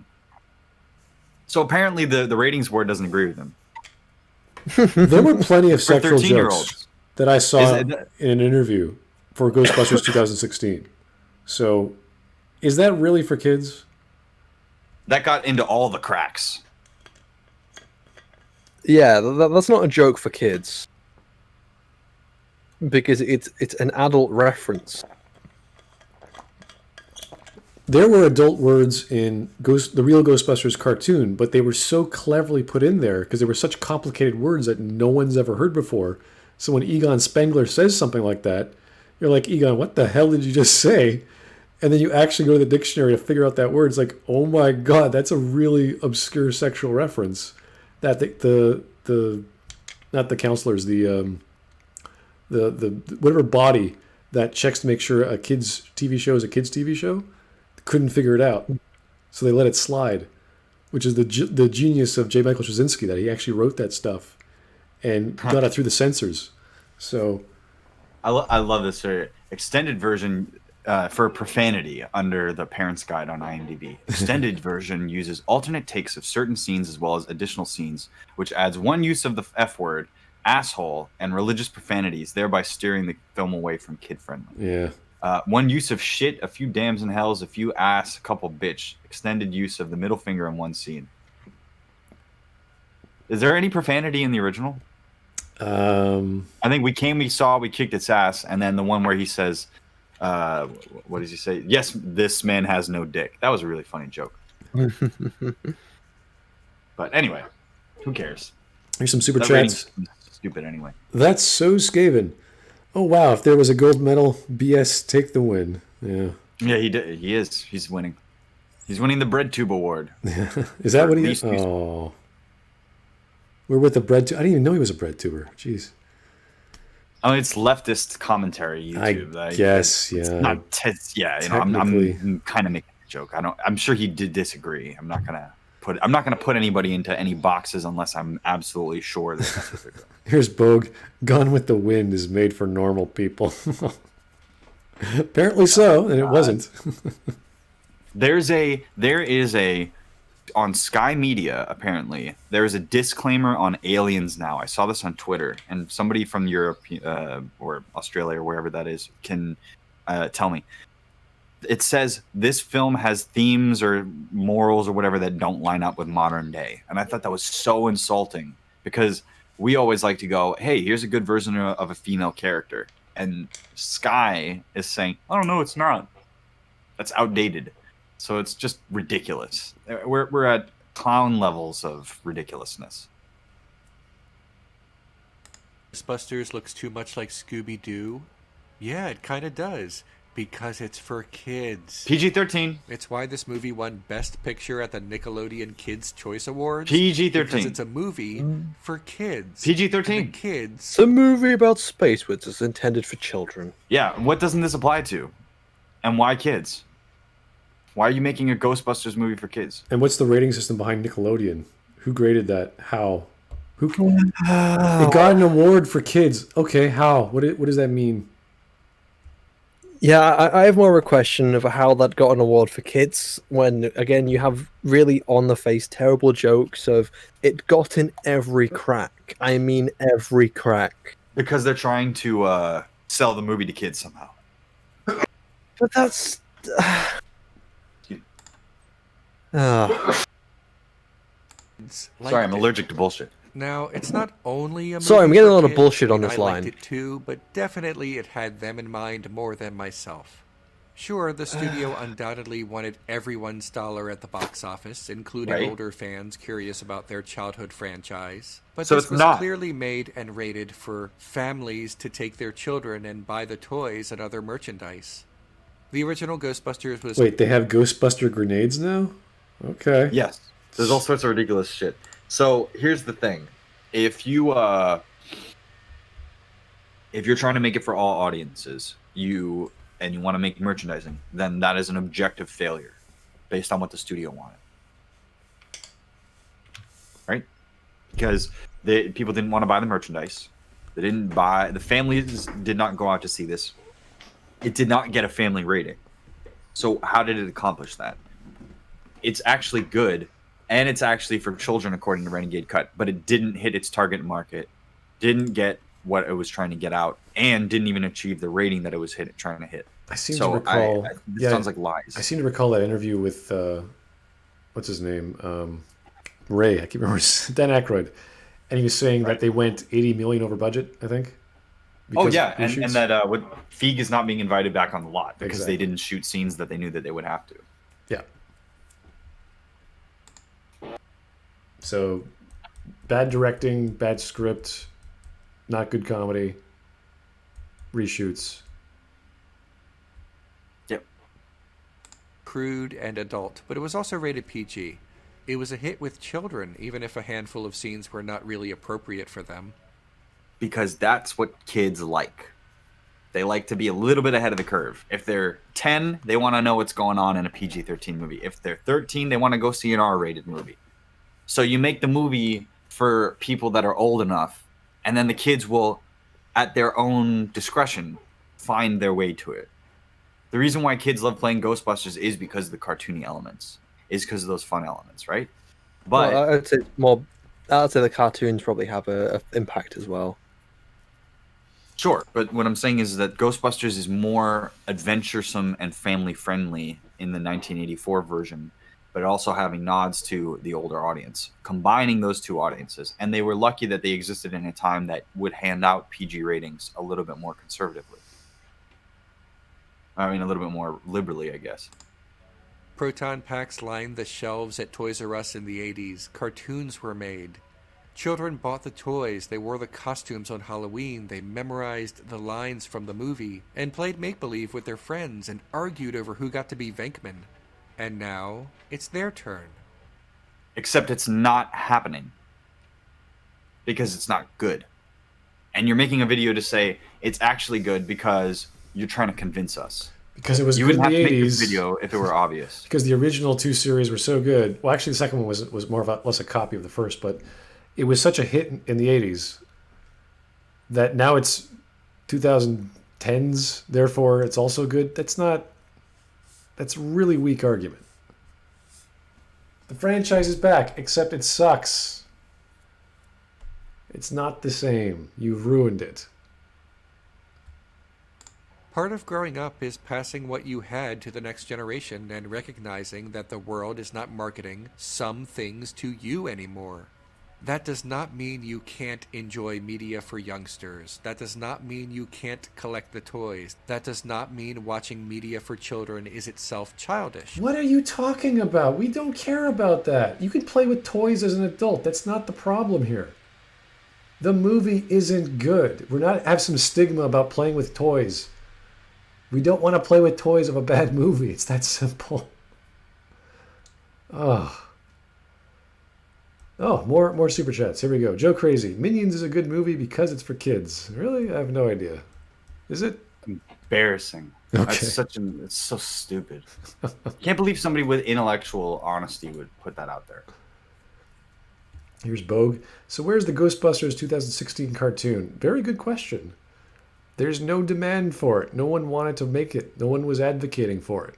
The cool thing with JMS is that he was doing He-Man and Captain Power and stuff like that. So he was lucky he got Ghostbusters. So, and then the network got control of it, and that's why the second season was garbage. So lots of things happen with production, and that's usually his story. The network gets a hold of his writing. So. But there is a difference between watching media for youngsters and claiming that media as your own. Holding on to Ghostbusters as if... Kind of like what he just did. Yeah, you're right, buddy. Yep. I hate this lack of this mirror. They can't look in the mirror for 2 seconds of what they just... Mind-boggling. Fuck with. it were still mostly yours is insisting on not passing down your toys to your children. Either literally if you have your own children. What a ridiculous analogy. This is just like passing your toys down when you were a kid to your kids. It's like, guys, they made another movie. They're making new toys. No one likes them. This is not the same thing. You can just do that. You can just pass down the movie and then your proton pack to your kid. Do you know what's hilarious? I have a 12-year-old cousin, and he is like he doesn't like this film at all. Like, and he really loves like the original Ghostbusters because my uncle showed it to him, and he's ecstatic about it. Like, he had like all these Ghostbusters toys, and he had these drawings. And he really likes it, like as much as he likes other things like Star Wars and such. So obviously, using that as just a reference, the kids still prefer the older one over this. I did as a kid. I mean, I was 16 when this came out, but still, as a kid, I still like the older one. This isn't an argument to make. So essentially what's happening with your cousin is that he got the toys or the movies from the previous generation. He's and liked them. Yeah, pretty much. But he didn't like this one. Or figuratively, if you do not. And he's not even really someone who thinks critically about films either. He just, if he likes them, he likes them. He's not someone who's going to say, "Oh, well, that doesn't make sense." Well, he's making this house of cards based off the premise that because he likes it, therefore it's good, and you have to then share the things that you like, which happens to be the thing I like, to your children now, and therefore it'll be good too. I don't know what the hell he's talking. It just doesn't make sense. I don't think he knows what he's talking about. Not your Ghostbusters movie, and that's okay. It's time to let the children play. Yeah, because they're all what? Lesbians? What? What's the argument there? What's the point you're making here? It's time to let the children play with your toys. What does that mean? Does that mean play with the better Ghostbuster toys from the 80s? Sure, fine. Yeah, great. When people are saying we need the next generation of something, it's like, you can make a literal Star Trek The Next Generation where it's a new good version of something. Instead of having a Vulcan, we have an android. Oh, wow, that's amazing. Instead of having this Shakespearean actor, we have this Shakespearean actor. That's amazing. Or you can go in this direction and go, instead of having a bunch of comedy writers and comedy legends coming together to make a film, we'll have a bunch of improv actors come in and people that made Parks and Rec and The Office come and make a spoof of it. That's not something Shiny, you okay? Something I really want to point out because it's annoying me is the way he's insinuating people like us, people who enjoy the old Ghostbusters. We're the meanie old fans who don't want to let the kids play with our toys. It's our thing. It's not that like that's something we can do. Like, we're gatekeeping for like this newer generation. It's like, but the newer generation doesn't even like these things we're apparently gatekeeping. And it's such a horrible, disingenuous argument to make that you are gatekeeping for this younger generation. How dare you? It's like, sorry, I'm what? What is this? Isn't there supposed to be some Netflix Ghostbusters or something like that? Some streaming series? Let me see. I'll check Netflix right now, but I don't believe so. I just know that Ghostbusters 2 is on Netflix. I know there's a trailer that showed a bunch of kids, and it was a reboot again of Ghostbusters, so they're showing the next generation, I guess. I don't... Oh, it's a film. Right. I know what you're on about. Yeah. It's a film that continues off the old films rather than right. 2016 one. And I honestly forgot about that. It's actually... It looks like it could be pretty interesting. Apparently, it's supposed to be the children of one of the people from the original movies. I can't remember which one, and I can't remember much of it because I honestly forgot about it for a long time. I know Paul Rudd was in it, so but I saw the trailer and I was like, okay, that's different. I mean, it's a little more up our alley. of the original. So Do you want to know how I found out about it?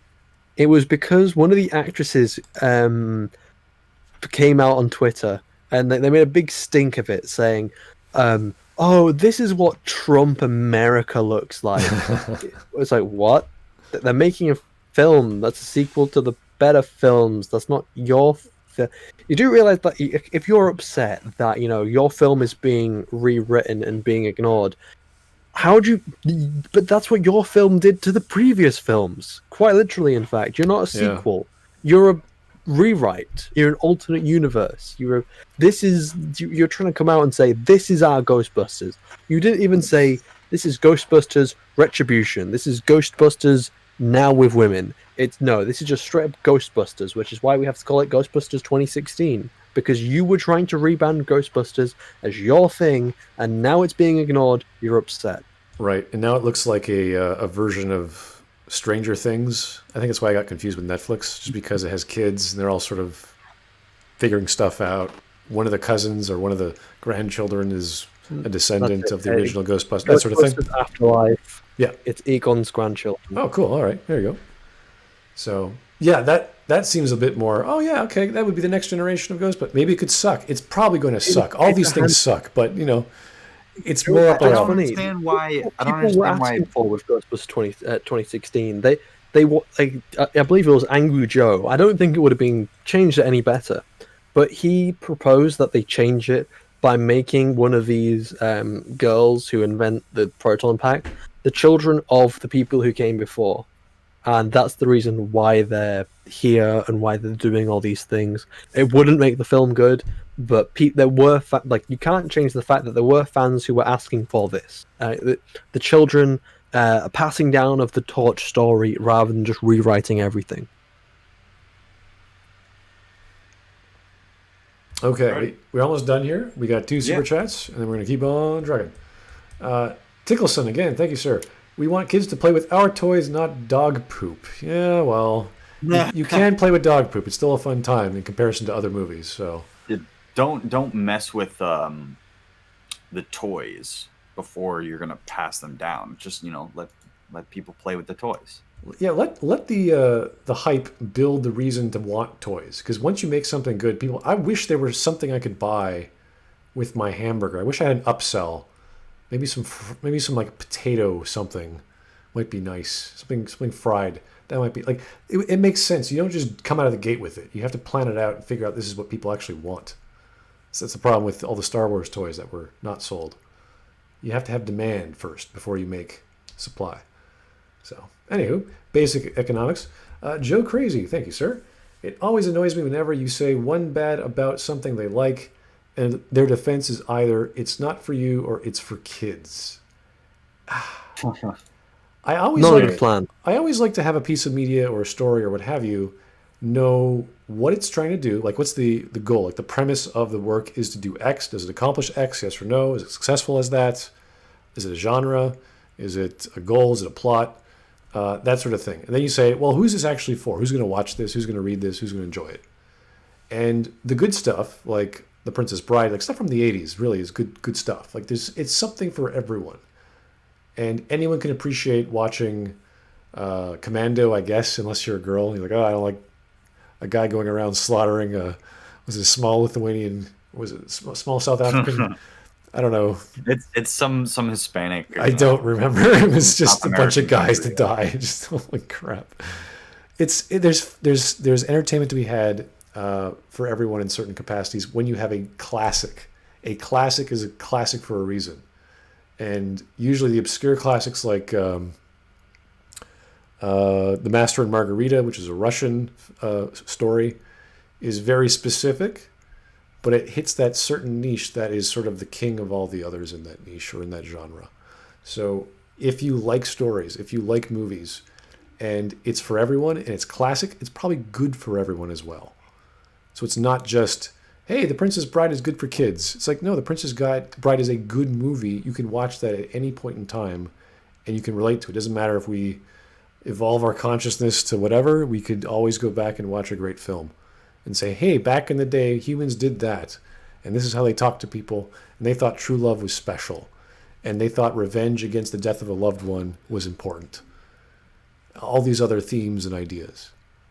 So it's like, this is not for you. This is for this demographic. It's like, maybe you're right, but I think everyone would be aware of that. Like, we know romance stories are for women, or certain romance stories. Not to say I can't appreciate a romance story or romance in another genre, but it has to be well told. And there's a very fine line between writing and acting. So you have to connect the dots properly, get the right cast, get the right production value. And for whatever reason, stuff like Charlie and the Chocolate Factory, which he showed on screen, just worked as a kid. That was one of my first movies as a kid. I remember seeing that. I was like, wow, we're watching this again? I mean, I like it, but it's like every year at grade school. The only thing I saw as a child was the remake of it. I never bothered with that. I saw Johnny Depp, I was like, that is not right. That is... First off, they got Tim Burton, which was wrong. I don't know why they got Tim Burton to do anything. I think it's been so long since I watched it as a child, I don't know if it's objectively good or bad. I haven't heard anything too bad about it, so I assume it was alright. It was a classic. It was a musical. It had ridiculous sets, and I can't remember much of it, but it was one of the... Like, it was that, The Little Mermaid. I remember coming back from a tournament, and everyone was in the gymnasium, and I was like, what are we doing? We're watching a movie. What was it? Little Mermaid. I was like, are you serious? I was like, yeah, no, we're watching Little Mermaid. I was like, oh my God, you're right. Why? I must have been in grade 7 or 8 or something. But it was just funny that there are some shows for kids which are classic, whether they're fairy tales, movies from the 70s or 80s. They're always going to be around. And there's reasons why they work. And there's plenty of reasons why this film does not work. And Renegade Cut is not making the best argument. He tried. I don't know what he was saying about the not my president shtick, but I just like, okay, maybe you're going to connect with the other side of the aisle, sir. Let's see. Oh, nope. You're connecting the same aisle you're in. Okay, it didn't work. So, Anywho, 20 seconds. With your toys. I love the proton pack. All right, we're done. We're good. Did you watch the trailer for the new Ghostbusters? No, I saw it. It's okay. Oh my God, Disco Elysium, all hobo cops. Oh, geez, you had an hour. Yep. Good God damn it. Told you. I told you. I cannot believe this shit. What? Like, what? I know, man. I know. Everybody in the chat, if you go, you could probably find your favorite Renegade Cut hot take that just makes you facepalm. Absolutely. It's the TDS. It's the weird leftism is a mental illness thing going on there. I don't understand it, but something is there. It's like you can't just talk about the content and what it actually is accomplishing for you, or what you think it's accomplishing across the board, or what you think the intention of the author was. You can't just report facts. You're not, you can't separate yourself from the commentary that you're, separate your commentary from your analysis. I don't know. I think that's what my problem is. I think he's doing keyword research, and he's looking at all cops are bad. He's like, that's popular right now. I kind of like this game. I kind of hate it too. I'm going to make a video on it. And then he starts. And I'm like, oh, God, why? Beige Frequency is a great YouTube documentarian, and he did a Quentin Reviews documentary, and he was saying that one of the primary reasons why Quentin's audience is so upset with him is because what he's doing is he's starting with his conclusion and trying to make a video about it. Instead of trying to actually figure it out and analyze it and come to a conclusion through the process of research and analysis and processing, he's going in there and saying, this is what I want to say about it, and I'm going to try and make it work, and then doing the rest of the work. Yeah, it's the dialectic materialist view. You start with your synthesis as your hypothesis. And right. And you go backwards, which is the opposite of the Hegelian dialectic, which we have been using for thousands of years. It's backwards thinking. It's leftist Marxist thought. It's just this bizarre, and you can use it for certain techniques. Again, I'm not against it, but if you want to use, I don't know, media theory or critical analysis, it doesn't work. It's easily seen through. You have to start with a premise that makes sense. If your premise is wrong, you change your premise. You don't double down and find nitpicks and, people who like not my president, you're right, but you're also not thinking the same as you should be. It's like, oh, you're going to tell me how to think. Great. That's great. Okay. It's ironic from someone who doesn't think. Yeah. Okay, we're just rambling at this point, but that was actually not bad. Well, obviously it was a silly take, but it was fun to go through. And we could have had a different time with a different video, but I like this one nonetheless. So thanks to everyone for joining. Thanks for the suggestion. I think it was Glib's idea to do this video. Yeah, it was somebody else put it up, and then I actually watched a little bit of it, and I went, oh, I know we're going to be able to make some good commentary on this, because it's beyond it's beyond like a political disagreement. It's more about an intellectual honesty and trying to substantiate. Like I don't think we got. I think the point that he made in those last 2 minutes didn't really connect to any of the other points he was making beforehand, and then those points were not substantiated. So this is another one of those 15-minute come in at the advertising point, try and explain to people, screw you, Ghostbusters fans, it's not for you, and this is good. Yeah, they got to learn to write. They got to go back to school, learn to write an essay, and before they make a video, write an essay on the video they're going to make. Yeah. Should be easy enough. Have someone read it and critique it, and then say, "Yep, it's all good. Go for it." And what saddens me is that I originally came across Renegade Cut because I was looking for some more like intellectual film, discussion, and I was looking for more meanings or whatever in Kubrick's work for interpretation. And I think back then I was actually interested in a couple things, and then to see how slanted it's gotten to the point where it's just gibberish now, basically, is just bothering me. It's disappointing. I'm much more disappointed than I am upset, because this is innocuous lying. He's snarky, but he's not like maliciously, aggressively snarky. He's just like, it's not for you. Like, whatever, guy. At least he's not Movie Bob trying to genocide people because he's not smart enough. At least he's not Movie Bob. This is a very great I'm statement. not sure that's a standard we should set. At least he's not Movie Bob. At least Patrick Willems is not Movie Bob. Like, oh, yes. At least, yeah, absolutely. All right. Well, guys, thanks for tuning in. I'm not sure when we're going to do this next, but there's always some great takes. If you have any suggestions, I do suggest coming into the Discord, leaving your ideas in the suggestions channel. It's always great to hear from you.